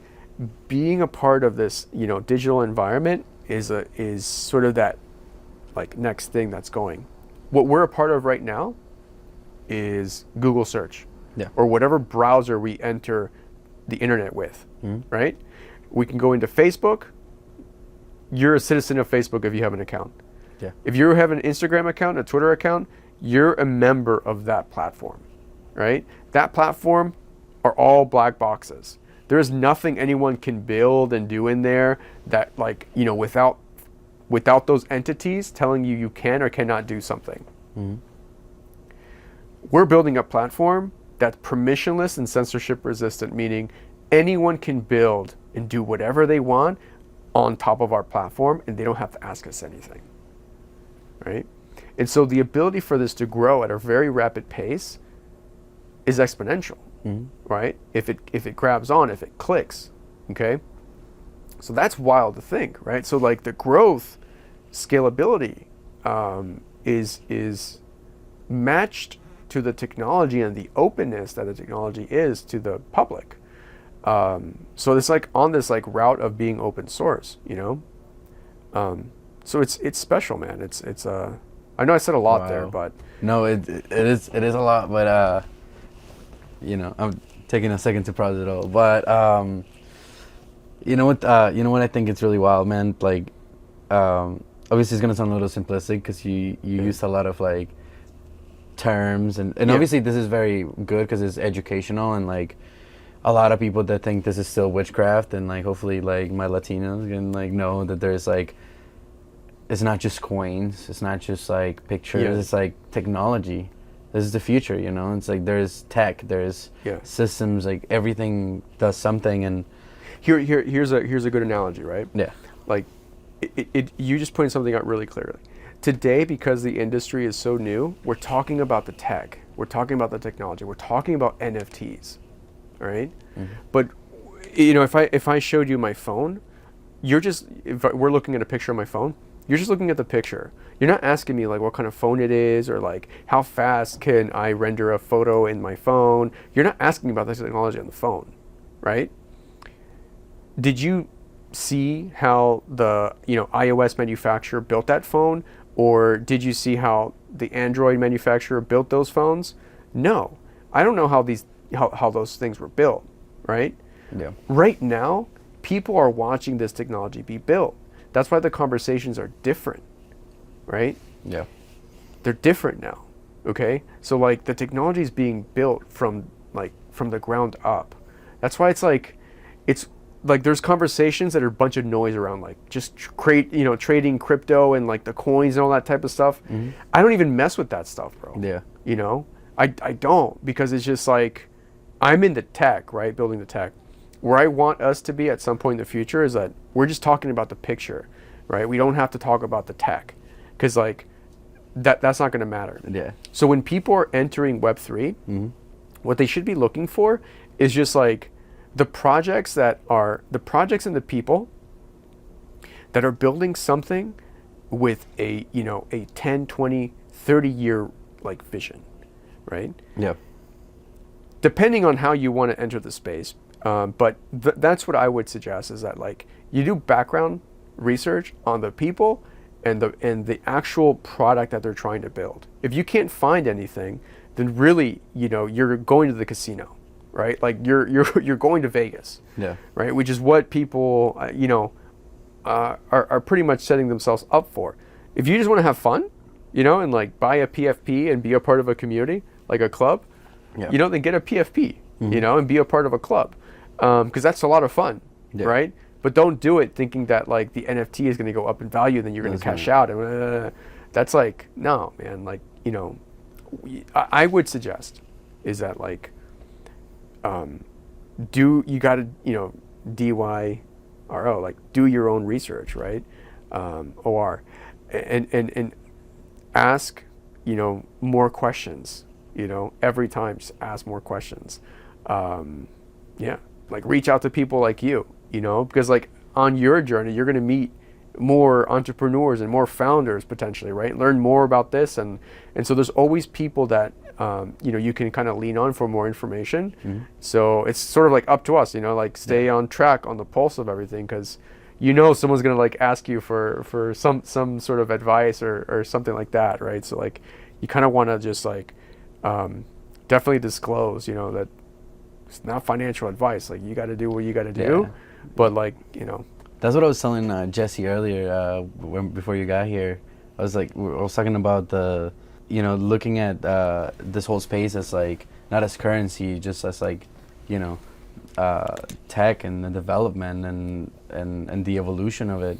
But you know, I have a friend that has like a trading school in Colombia, Mm-hmm. and basically started. He was like, oh, you know, I'm kind of tired of like getting all these questions and people like telling me like crypto's a scam. So it's like, I invite you to join my school and I'll tell you like, you know, this is what the way you should be looking for. Like, this is the research you should be doing. They have signals and all this stuff, which I think, you know, like, it's obviously like just for their benefit, and he's gonna see this, of course. But he also wanted me to ask you some questions, which I'll ask you at the end. I have him on my phone, but you know, I'm sure that like every conversation that you have is very oriented to the like, you know, cryptos and like coins and what do I buy and what do I sell? What do you think I should do? Yeah. And you know, I think out of this conversation, like watching you speak, and you know, I'm not gonna get back at you with like a super like deep analogy on like I don't know a lot about, you know, the space and the market. That's why I don't really like invest, because I don't know yet. But I don't, you know, I'm not the kind of person to get back at you with like, oh, so like what do you like recommend? Like where should I start? You know what I want to tell you, man? I want to tell you, like, after hearing you talk about this so fluently, English, and so, like, you're so knowledgeable and, like, you know, like, so much about what you're doing. What I want to say is, you know, we all have different projects, and whether it is with this new technology or whether it is selling panelitas or whatever you got going on, like, you know, I do yachts now, you know, rent them, and you know, whatever it is that you're doing, and especially if you're a minority, I think it's just so important to keep the focus on learning, keeping the focus on like educating yourself. Like, you know, it's just really frustrating seeing people saying like, oh, you know, I put all this money into this coin and like I lost everything and like I don't know what to do. I'm like, you know, you gotta educate yourself, and it's like that's how, as a community and as minorities, and with all the hardships that we face, and with all the adversity that the world brings to you as a dude, like you're a Peruvian born guy, like your parents are immigrants, they built it from the ground. Obviously you do have some outliers, you know, you got to go to like pretty good schools, and you got to, you know, have relationships with people that were super smart, and maybe like that took you to like the next level. You went to a really good school, but you know, even with those outliers, you're still, in every single step of the way, you stay true to yourself and to what made you happy, you know. And you know, I think that's like critical when you want to be, you know, an entrepreneur, and when you want to make something for yourself. It's like, dude, like if you're not talking about your product and about what makes you happy and what your passion is with so much knowledge and so much like dedication, you need to go back and reevaluate and say, are you really doing like what's right? And are you doing something because someone is telling you, or are you just doing it because of the money? So we need to reevaluate that, and like that's why conversations like this are so powerful. So obviously, like, I want you to know, like, today, you know, I was a little mind blown when I saw you at Soho. Today I'm like, really, wow, like, I'm so ignorant, which is a good thing. I'm recognizing that I'm so ignorant about this, like, this whole space, and I need to go and do some research, because, you know, maybe in the future I can get involved and do some stuff in it. But also, if I run into someone that's like, oh, crypto's a scam, then I can tell them like, no, like I think you're the scam. Why? Because you're not doing research. You're just gambling. Like, you're trying to scam the system. Like, goes up a little bit, sell, goes down a little bit, buy. So I think this huge and the development, because I read about Star Atlas, that it was a pioneer. It was an ambitious project, and obviously when you have something like that, when you have a product like that, you have a lot of criticism behind it, right? And you can see it like even my friend who does the crypto, he's like, oh yeah, I know about Star Atlas, and like, it's nearly impossible what they're trying to do, but if they do it, it's gonna be incredible. But he's like, but he made a lot of emphasis on like, it's nearly impossible. But like, and then coming into this, I was like, oh, okay, well, like, like, I'm sure Pablo knows what he's doing. Like, this is not like impossible. Look, but Elon Musk and his team, they want to go to Mars. Yeah. Right? He envisions a multi-planetary civilization, and he's planting the seeds to do that. Like, we want to build a digital world. Right? And we're planting the seeds through technology to do that. Mm-hmm. Like, I don't care what anyone says. Yeah. Right? Because again, like, we know our team, I know myself, I know why we're wanting to do this thing. And, it's one of those, I was talking to a VC. I went on a spontaneous trip to New York this past weekend. I wasn't planning at all to go, but I don't know if you've ever heard of the McKenna brothers, but Terrence McKenna was sort of a pioneer of psychedelics and exploring psychedelics in the Amazon, and particularly in the Peruvian Amazon and Colombian Amazons. And he spent a lot of time there. He told his brother about it. His brother went down there. They spent years down there, okay? His brother now is like one of the most important like plant scientists on the planet that's still alive, Dennis McKenna. He has an academy called the McKenna Academy.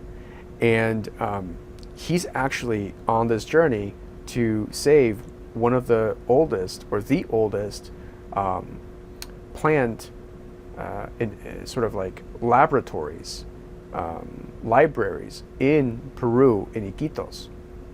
And so I was fortunate enough to meet him, become his friend in the past year, and he had this event in New York, and I was like, I'm just gonna go. I told my wife, and I never leave. Like, even coming out to see you is like 30 minutes away from where I live.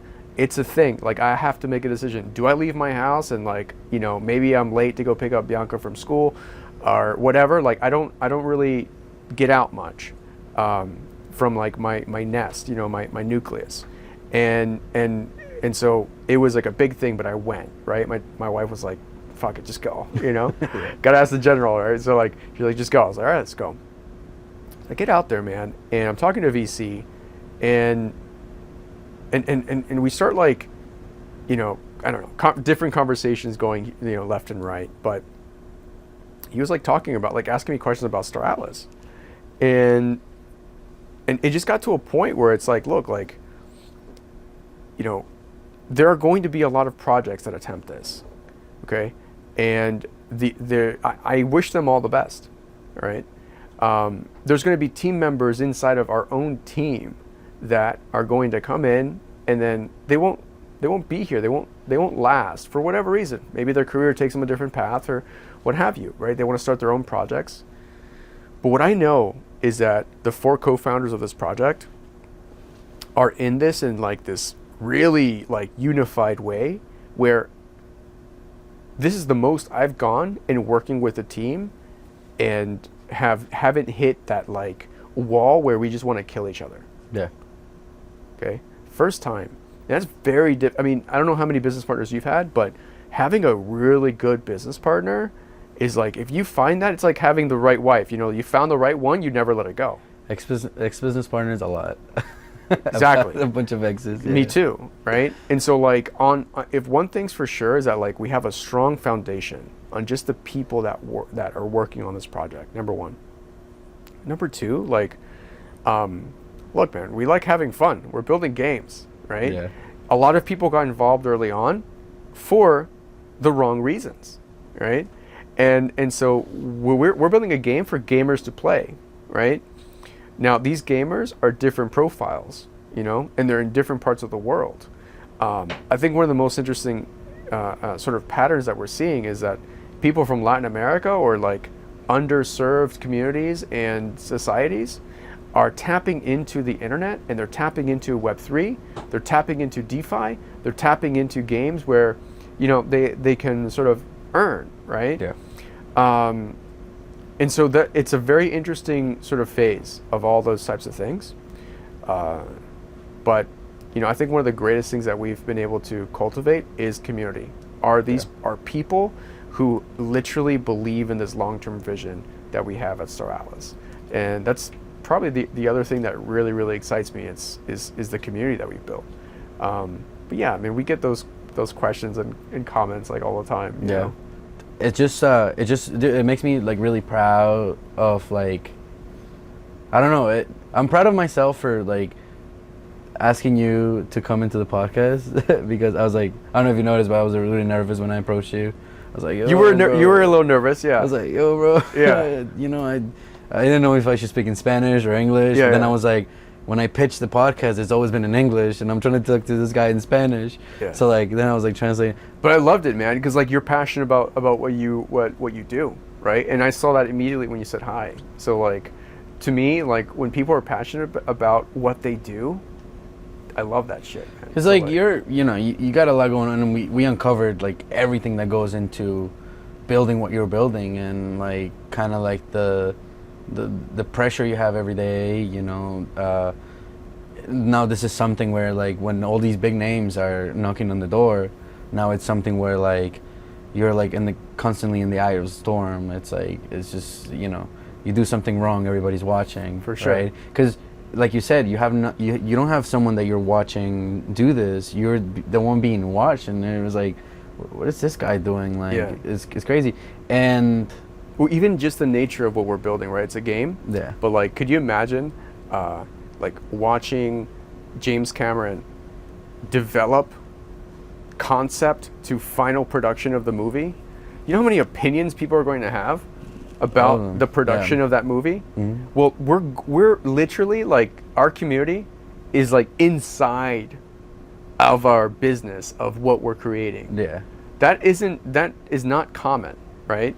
You don't like, usually when you produce movies or you're making games, you raise a bunch of capital, you go away for 2 to 3 years, you develop it, and then you have 3 to 4 months of marketing to release the game, and then you have one big waterfall of millions of people joining the digital environment. Yeah. Right? In our case, we are like every single day as founders, we're in the channel in Discord. In Discord, we have around 200,000 members that are in there. Yeah. There's 2 channels, Foundation Chat and Foundation Room. Both of them are limited to the people that get in. The people that get in there, they're asking the founders and people on our team questions literally every hour of the day. And we're responding, right? Have you ever had access to the CEO of, I don't know, Call of Duty? No. No, right? And that's not, no one does that, right? Because of just like, you want to keep your sanity, right? You want to build your thing the way you want to build it. Like, we're just doing something different here.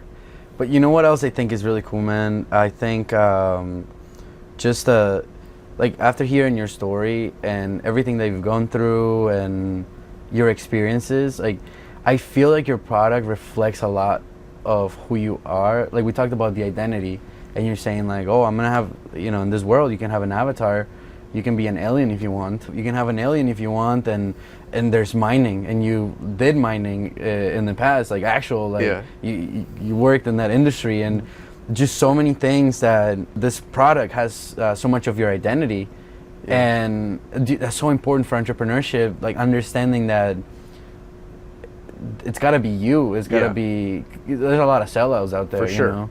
And I think that's really, really motivating, because like for me, the things that I'm building and the projects that I have, if I think back to them, I'm like, wow, I've put a lot of myself into what this product is and like what this product represents. But now I'm like, it's really important that it's my product, and it's like, and it has like my identity encoded in it. And I also really like what you said about the money. You're doing this without talking about the numbers. You're like, want to make change, we want to be impactful. And do we need money? Yes, but if you're doing what you love and you're creating an impact and you can capitalize on it, the money's gonna come by itself, right? And it's just not, you're not worrying about it. I think it's really cool because that's freedom. And that's another point you touched, like, we want to free the, it's like it's like the free world. We're about power to the people. I mean, like, I have it everywhere, right? And like, I think just I said that just to to sticker, just like people in Latin America who don't have access to different jobs, and different things like this. Like, we see like tapping into Web3 as being, if you do your research and you find what really interests you, you can find ways to monetize your time, right? Mm-hmm. In ways that you can't do physically in the place that you live. Yeah. And so our physical experience and environments shouldn't be limitations to our future. Our capabilities, yeah. And I think that you being a Peruvian man, especially because like we've been a society with a huge complex of inferiority, because, and I don't mean to get existential or political or anything like that, but in my experience growing up in Colombia, it was very like about the Hollywood movies, right? So like inevitably you grow up like thinking like blonde girls are really hot, right? And you like attracted to them, but it's like, that's not normal. Like in my environment there's not a lot of blondes, and then you think about what the United States is, right? And you think about like how like being white is super cool. Like you want, when people call me gringo the first time, I was like, dope, I'm a gringo, like I'm superior than you guys. And when I was developing like my personality back then, right? And we're always like thinking that like my mom does this a lot. She's like, oh no, I'll leave that to like the other people, like the Americans, to do that, because our people is not capable of that, and it's a very limited mindset. Our countries are very corrupted, or there's a lot of corruption, and in all of these aspects, like we're just kind of doomed as a society to always be poor and always be like stuck and like being inferior and like always looking up to the big brother, come save us, come remove this president, come. So I think you bring a lot of power to, like, what you represent is like, you're the what's his name, George Lucas. You're the George Lucas of your space, right? And dude, I think like people that will watch this will think, wow, like this guy came out of Peru and he's not making any excuses for his background. It's just he's relentless and he fucking wants to get it done and is obsessed with doing things right. And there's so much power to it, because out of this I know, and I want people to know that it's possible. Like brown, minority entrepreneurs, like immigrants, like whatever you come from, you're willing to work hard, you're willing to do whatever it takes, you are creative, you're relentless, like anything is possible. And I'm sure I'm gonna look at you in 10-20 years and be like, and you're gonna be like way up there, and hopefully we have context still, and I can tell you like, dude, like, you fucking did it. You changed the world. And you're a Peruvian man. Like, you're a Latino man. You're not Yeah. some white guy that, like, no offense to the white president. The white guys out there? Some white, but it's always so wild to make this statement. Look, 'cause look, it's like, like, I'm not at sure of the, anyone. look at but- the end of the day, man, I love being Peruvian, love like looking the way I do, but honestly, like what the voice you're hearing right now isn't this Peruvian man that you're describing right now, right? Because like that person is my soul, that's my essence, yeah. right? So like honestly, for anyone watching, like yeah, you could be looking at me the way I look or like my background and stuff, but me, right? I learned that in therapy, like through a psychologist. Like, there's a me. Everyone has a me. That me, that voice that you hear right now, that isn't Pablo from Peru, 6'2", brown, good looking, you know? It's the voice, man. It's that essence, that soul, right? The energy that we get to create and embody in this vehicle, this one human skin uniform that we get to live in today, right? I only get one life to live in this body, Yeah. right? Your mother said about witchcraft. Let's see if she listens to this part of the podcast. One of my like missions and goals is that I can download as much information about myself to an avatar in Star Atlas. And because I have access to our developers, I want that avatar to be tracked in the universe. I'm going to give that tracking ID to my kids or to my trust. And anyone in my family that ever wants to meet me in the metaverse can go and meet me, right? Because that me will have AI and will continue living on in that digital space. Yeah, you have a cross on board. So I won't be here for that, but the avatar will, and it's Yeah. gonna be fun. It's just fun. Like fuck it, It's it's amazing. just gonna happen, right? We'll see what happens. I don't fucking know, right? I'll be off my next life doing something else. You know what I mean? But my great grandkids or grand robots, whatever they are, they'll go hang out with Pablo, you know, the crazy guy who built this thing or was part of building it, Yeah. right? And so I don't know. Like, look, I love my background. Okay, I will rep Peru every single. I was gonna show up with the Peruvian jersey. All right, but I didn't because of the essence of what I'm talking about. Yeah. Like, it doesn't have to be about like where we're from or how we look and all this type of stuff. Like, it's beyond that. I think like humanly, like we have to think differently, right? Not because we want to be better. It's just like that's the next step.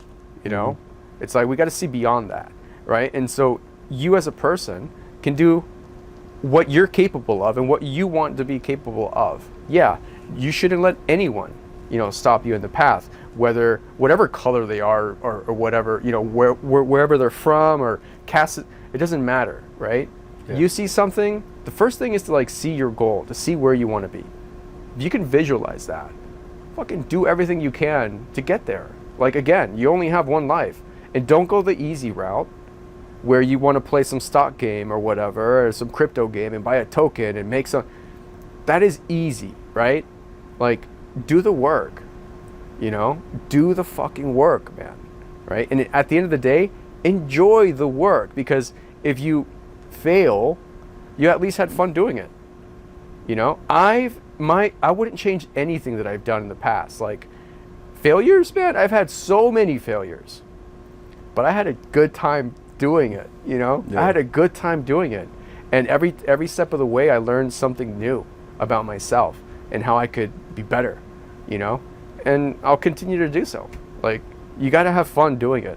You know, it can't just be dreadful. If I'm washing plates at home, because I wash plates at home, there's a dishwasher. I don't use it. I wash plates. I have someone that comes to the house twice a week and, you know, fixes the house up a little bit, cleans. I wash plates. When I'm washing plates, I'm there and I'm like trying to enjoy it. I know it sounds stupid as hell, but like, you know, with everything else happening in the house, kids grabbing my legs, you know, whatever else is happening, I have to get on a call. I'm on calls, whatever. I'm just, trying to enjoy that thing, man. Yeah. And like, if we can kind of mold that into the different stuff we got going on in our lives, like, things start happening. Yeah. That's amazing, man. I'll ask you one more question. This has been really good, man. Like, but you mentioned earlier your grandfather, right? When you went to see him in Peru, and Yeah. and like your long hair, and he was a general, like all like military, and how kind of like how rough the kind of like welcome was, right? The Pablo that we know nowadays, right? The Pablo that's a pioneer in a space, the Pablo that's successful. I don't know, you don't like that word too much, but to me you are. And the person that you have embodied up to this point, is your grandfather still living? He's not. He's not. Okay. No. Good for the question. I'm sorry. Yeah. No, good. But bring it, Rich. like, what do you think if you were to be able to stand up in front of him right now and be able to talk to him? Because back then you weren't vocal about it, and like, yeah. What do you think he would say? Do you think Honestly, this is what I think, because I think about this. Yeah. I didn't have a good relationship with him. I didn't like him, like several moments when I encountered him, because he always looked down on my dad, and I always looked up a lot to my dad. Mm-hmm. My dad comes from the streets, dude. My dad taught me how to dance salsa. Like, he taught me how to like be in a room with other people, doing cocaine, and like how not to do that with other people there that thought it would be cool. Like, I had conversations with my dad about a bunch of other stuff that just like, I looked up to him, and he was also super humble about everything he did, and like, he had like a swag to him, Yeah. Like all of us, he's still, in things, areas that, he could be better at, but like, so that dynamic with my grandfather, I've always carried it with me, because I did look up to him because of all the crazy stuff that he did. He was trained by like, the Israeli counterterrorism intelligence team out of Israel, in Israel, was like giving a sword by the Chinese president, like back in the day, like, 5-star general, like right-hand man to the president of the time during his tenure. So very powerful presence every time I met him.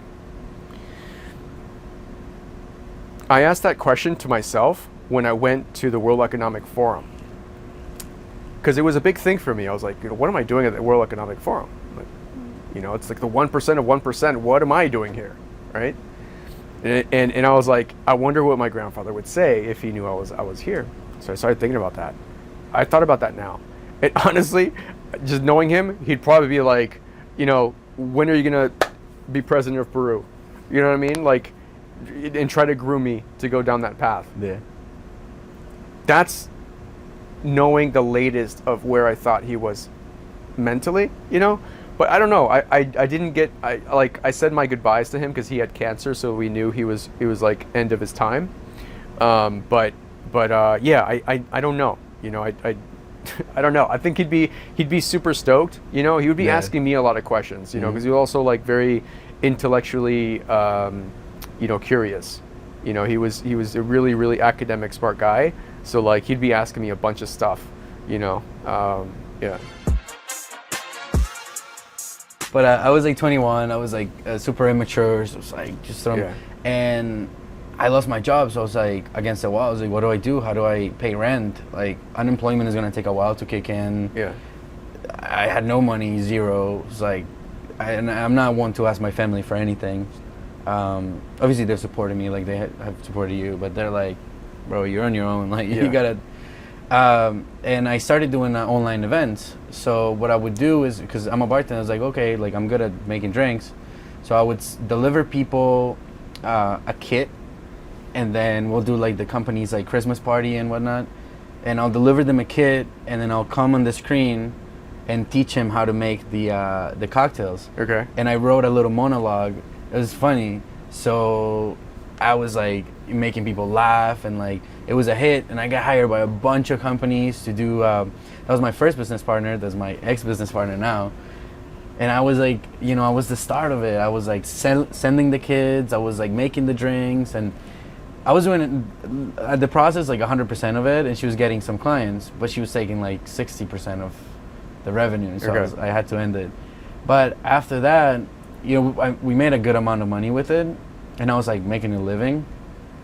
So I mean, I didn't leave restaurants. When restaurants opened back up, I always had my part-time job, but then I translated those virtual events to physical events, where I started going to people's houses and making drinks, and then it grew so much that I had to start sending people out, and then at some point I got sent to do this event at this yacht, and I was talking to, and I went to the event. It was like wild. It was like a lot going on. I was like working my hands off, and the guy came up to me. He's like, "Hey, like, who are you?" I was like, "What do you mean?" He's like, "Dude, you work so hard. Like, I never brought anyone here that like works half as hard as you." He's like, "You're working for 3 people." I was like, "Oh, thank you, man." He's like, "Oh, there's a bunch of work in this yacht like to be done. We need to bring it to Florida. It needs to be like managed, this and that. Like, maybe we can talk about it later." I was like, "Oh, absolutely." And I told the guy, I was like, "Hey, like, why does the yacht say Miami, Florida? This is back in Boston." Right. And he's like, "Oh, it's just where it lives." And I go, "Dude, I've always wanted to move to Florida." And he's like, "Have you read The Alchemist?" I was like, "No." He's like, "Read it. Because it says that when you want something and you're willing to do whatever it takes, Yeah. the universe will conspire to make it happen." I was like, "Damn." So I went and read the book. It kind of like changed my life. I have a quote that Yeah. is close to that. It says, "If you want something, Yeah. give everything." Cool. That's really close. That's my new quote now. But so I told this guy, "Yeah, absolutely. I'll bring the boat down. I'll manage it." We had some conversations about it, and the story's kind of wild because like the boat broke down. I was drifting in the 60 miles out, like, bro, I thought I was gonna die. That's Popping crazy, Dramamine man. because I was seasick. The Coast Guard came and got us. We were in the boat for like 50 hours, bro, like going crazy. The bathrooms didn't work. Nothing worked. It was like, Wow. then this other guy grounded the boat. Then I had a drunk captain. So I fired like 4 captains on the way down. Drunk captain was like a Venezuelan dude that was like trying to fight me in the middle of it, and like it was insane.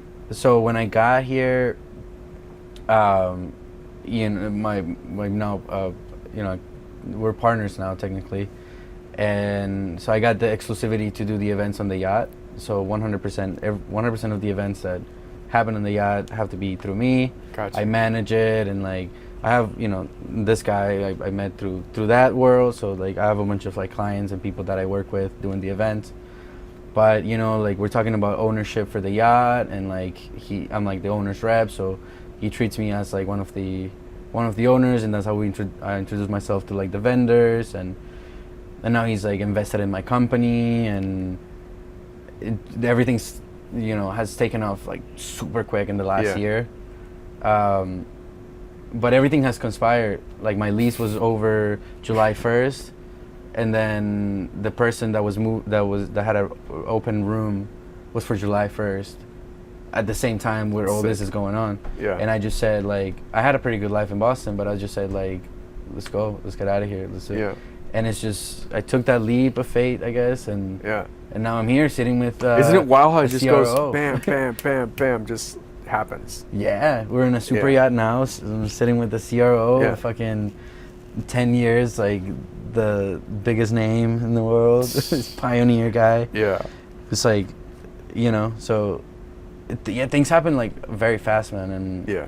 so like now, like because I found, I'm not like rich yet, but like I found a lot of success, made a lot of money, and I just the podcast is kind of like that, like what Star Atlas is for you, or like the other starters that you work with. Like that's kind of what the podcast is for me, because the ad is very like capitalist and like very like all about money, and like I have to be like really like it's all about numbers. But then in the podcast I can explore like, well, you can exchange thoughts and perspectives. You can learn. I had a podcast, in before as well. Oh, really? Yeah, I had a platform of podcasts where I would help produce because I started a podcast to meet people Yeah. and like to learn from them.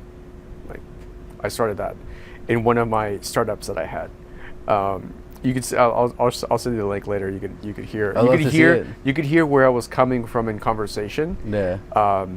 But it's a lot of fun, man, to just discuss with people and like have it on record. You Yeah. know, you get to learn from it in that moment.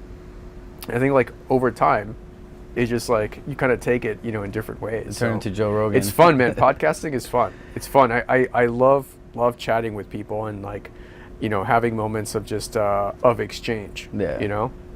I'm having a blast with it, and I've heard some crazy stories.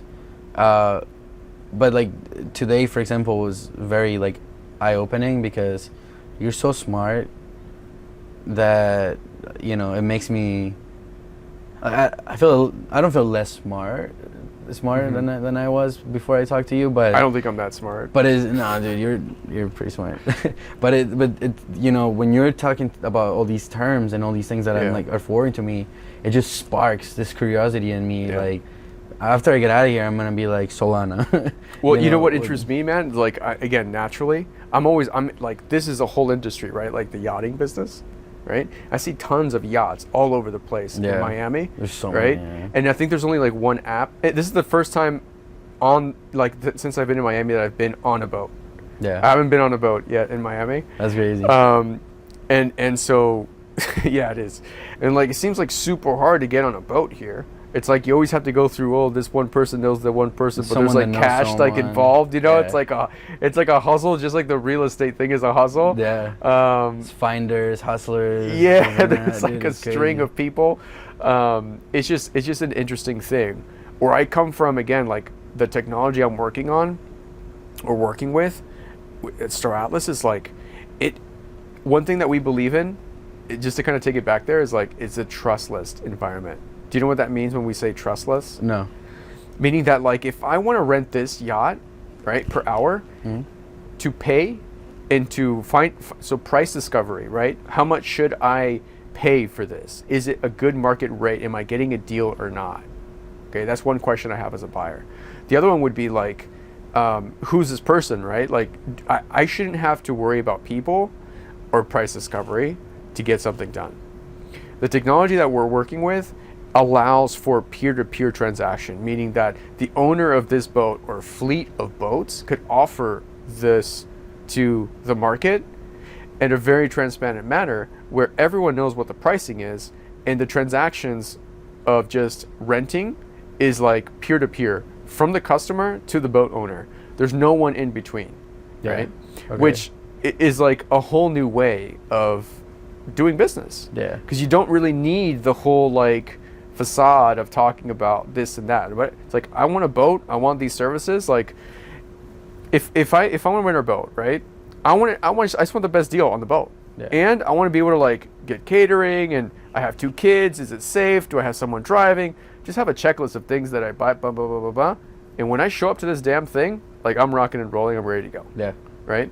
That doesn't exist. I haven't seen anything out there, right?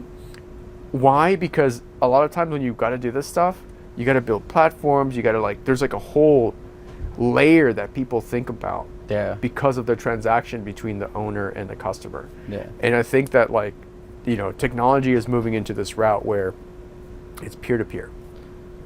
I have an idea for how I want to like revolutionize kind of like what I do, right? And to be really honest, like I started thinking about it when I went to Soho that time when we met you, because you guys were talking about all this AI and all this shit. I was like, damn, this is like really cool. And I was thinking, I was like, well, okay, so like I get a lot of clients like to organize events and like to bring in like caterers and chefs and DJs and whatever it is, because I'm someone that knows people. Like I'm able to like organize these events, and like I have really good hospitality skills because like since I was 14 I was working in restaurants and like hustling. And it wasn't like a part-time like hospitality in Miami is poor.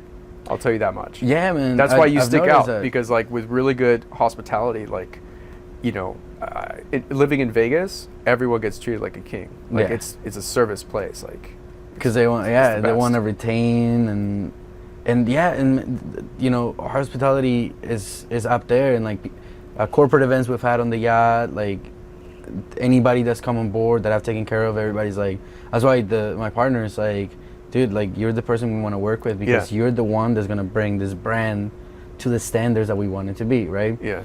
So I was thinking about that. I was like, well, like that, there's a lot of value to that. But if I was ever to sell my company, like the company wouldn't be worth anything if it's not me who's running it. Yep. Because I'm the one that's like, obviously you can train people, this and that. You can't but like, scale you. Exactly. So I was thinking, I was like, well, after like I heard you guys are talking about virtual reality, I was thinking, why don't we build a platform, right, that can be very much like, I don't know, like Amazon or whatever it is, where we build a technology that's able to find like the top 3% professionals in whatever city you pick, right? And all those professionals, you know, we're gonna make partnerships with them, and they'll feed data into our tech, right? So Pablo wants to get married. Okay, you're gonna go on the website and you're gonna make a little cart, and you're gonna say DJ, bartender, caterer, Sure. all these items, right? And you're gonna specify like exactly what you want. The system will be able to send all this requests out to like it'll be able to send this request out to like 3 vendors, or like the top 3% of all the vendors in Miami, right? And then they're gonna see it. They're gonna be like, oh, this is what they want. This is what they want. Send a quote. So you're just sitting here and you're like playing an event. Da da da. Boom, you get 3 quotes. You're like, oh, this one is like reasonable. This one's out of the question. This one's kinda. Let's look at the reviews. The app will also be able to get information fed from like Yelp and Google, and so you can see like the reviews that people have left and how many stars they have. And you could organize a party within like 15 minutes, whereas like with an event organizer, it takes like months to organize, right? Because like if the app Dude, is stable, I went through this just for my daughter's birthday, bro. yeah, Like my daughter's birthday, like I don't have the time to do like organize a thing. I'm managing a whole team. Yeah. My wife, like we just had a 1-year-old. Like we're really close to our kids. We don't have anyone like helping us. So like we were involved with them. She doesn't have time to like organize this thing, but we wanted to put on like a good fun thing. yeah, I had to get involved, and like, you know, so I had a spreadsheet. I looked at all the different things you could do in Miami for kids, you know, priced it out. I had to go see the location. Then it was the catering, and dude, I ended up wasting so much time, right? And I tried to find for like the person who could help us and stuff, but like that person, we found someone, but they like ended up not helping, and like it was worse than like even trying to onboard someone for that. But like I think you're going about this the right way, in the sense that if you can facilitate a technology that can solve people's problems, and that technology can scale to solve a lot more people's It's problems, scalable. It's then scalable, yeah. it has legs, right? yeah. Because I'm not scalable. I mean, technically not, but I can't scale like when my What's interesting about nowadays is that it's like a lot easier to launch these things. Yeah. What's harder is to sustain them, right? And to actually like get them into market. Yeah. You know, again, like just my like with this system without the services and the catering stuff, like it seems like I have too many questions trying to rent a boat. Like, you know, like I it's hard for me to even, I won't tell you where I live, but like to find a boat in that docking, like there isn't one. Yeah. And then I would find one that's like further inland, and you have to go through the canals. Yeah. So what did I do? I read some reviews, and it's like, if you find a boat that's like through the canals, it takes you an hour just to get out into the ocean. And so if you only rent over like 3 hours, you have A whole 2 hour, hours of just yeah. towing, and you have 1 hour in the ocean. It's Yeah. like, but you don't know that if you're like reviewing, right? Yeah. There needs to be a product that's like it takes all that stuff into consideration and just allows for you to make a very simple decision. Yeah. You know, like whatever product out there, it's like whatever makes it easier for people to decide, that's going to be the winner. Yeah. You know. Yeah. I gotta work on that. But like what I want the product to be is like not just events, like with boats too. Like I want it to be able to like be adjusted and like whatever you want to use it for. That's what I want you to do.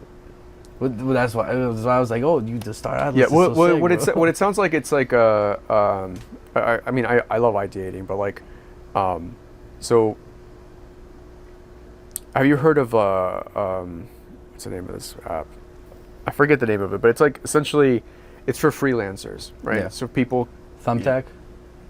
No, I'm sure there's different platforms, but one that's very popular, Upwork. Upwork, yeah. Upwork, right? I've hired some people from there. Yeah, you've hired people from there, right? So like, yeah, so it sounds kind of like that, It's but similar, but there's like a filtration between, you know, me and finding the person, where it's like you kind of curate it a little bit, right? So you do a filtering.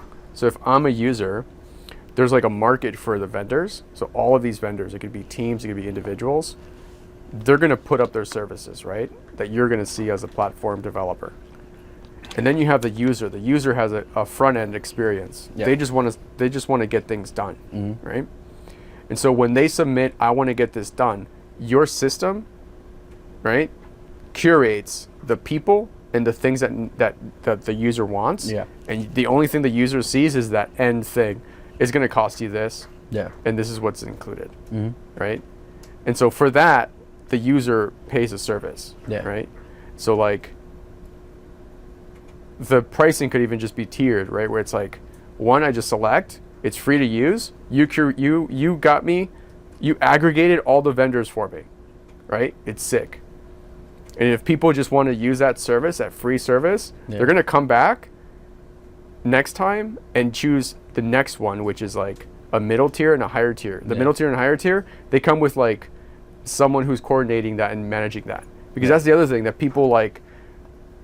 To coordinate something is a lot of time. Yeah. You know, and if you can pay for it, then like you might as well like pay for it for that service, right? But you just have to think about like what's your recurring, you know, your recurring revenue, but you know, model there. You know another well, so I was thinking like taking commission off the vendors. Like, oh, if we sell an event for you, sure, you give us a little percentage of the value of it. Yeah. But another thing I was thinking is like, wouldn't it be cool to have like a business model where like, let's say you're an event organizer, right? And you're only in Boston and you only know people in Boston, but you're really good, right? What if you were able to start offering your services in California, right? You say like, oh, well, I don't know anybody there. Like, maybe I could get clients because they know how to get clients, but like, I don't know any vendors, I don't know any bartenders, I don't know. But what if there was this platform where you could just sign up and be like, kind of like their freelancer, right? And you start advertising your events, and then you get someone, and then that someone needs a florist, a bartender, and a caterer. What if you, as a member of this platform, you select California, the platform is already going to do everything for you, and you just tell the platform what the client wants because you spoke to them one-to-one, and you get all your vendors, and then, you know, we make our revenue from, you know, a percentage from the vendors, but then you now have all these vendors like align, and you know everything's guaranteed by the vendor, so the client will get everything they want, and you don't even have to live there. You could have like professionals like traveling throughout the entire United States, like throwing events, you know, and having the resource. Like, I look at it as like a tool, as a resource for them to be able to just pull it up and be like, oh yeah. I don't know. I get crazy with it. Yeah, no, it's a lot of fun. It's a lot of fun to kind of think about new business models.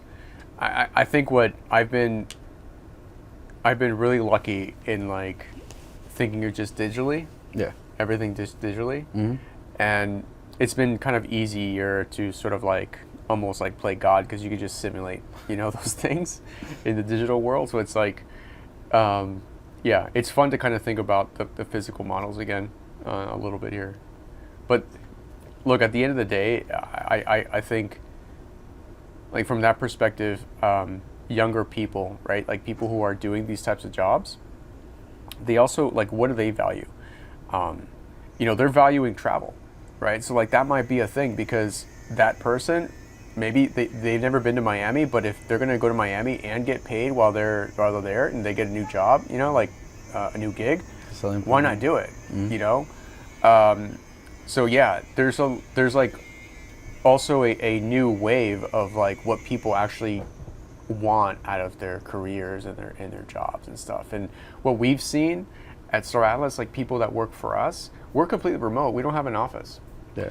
Right? So we have no headquarters. We don't see each other in the physical place. Yeah. We only see each other on Discord and calls. And a lot of our developers and people that work with us, they're young and they're traveling. They're nomads. They have a nomadic life. That's awesome. And they get to work for us, right? That's just like their lifestyle. And I think there's just more people are going to be living like that too. So that's awesome. Yeah. And they I'm gonna put value some thought that, into right? it. Because like we give them, we're not like, you have to come to the office or you can only work for us if you're sitting at a desk. It's like the organization too vibes with that.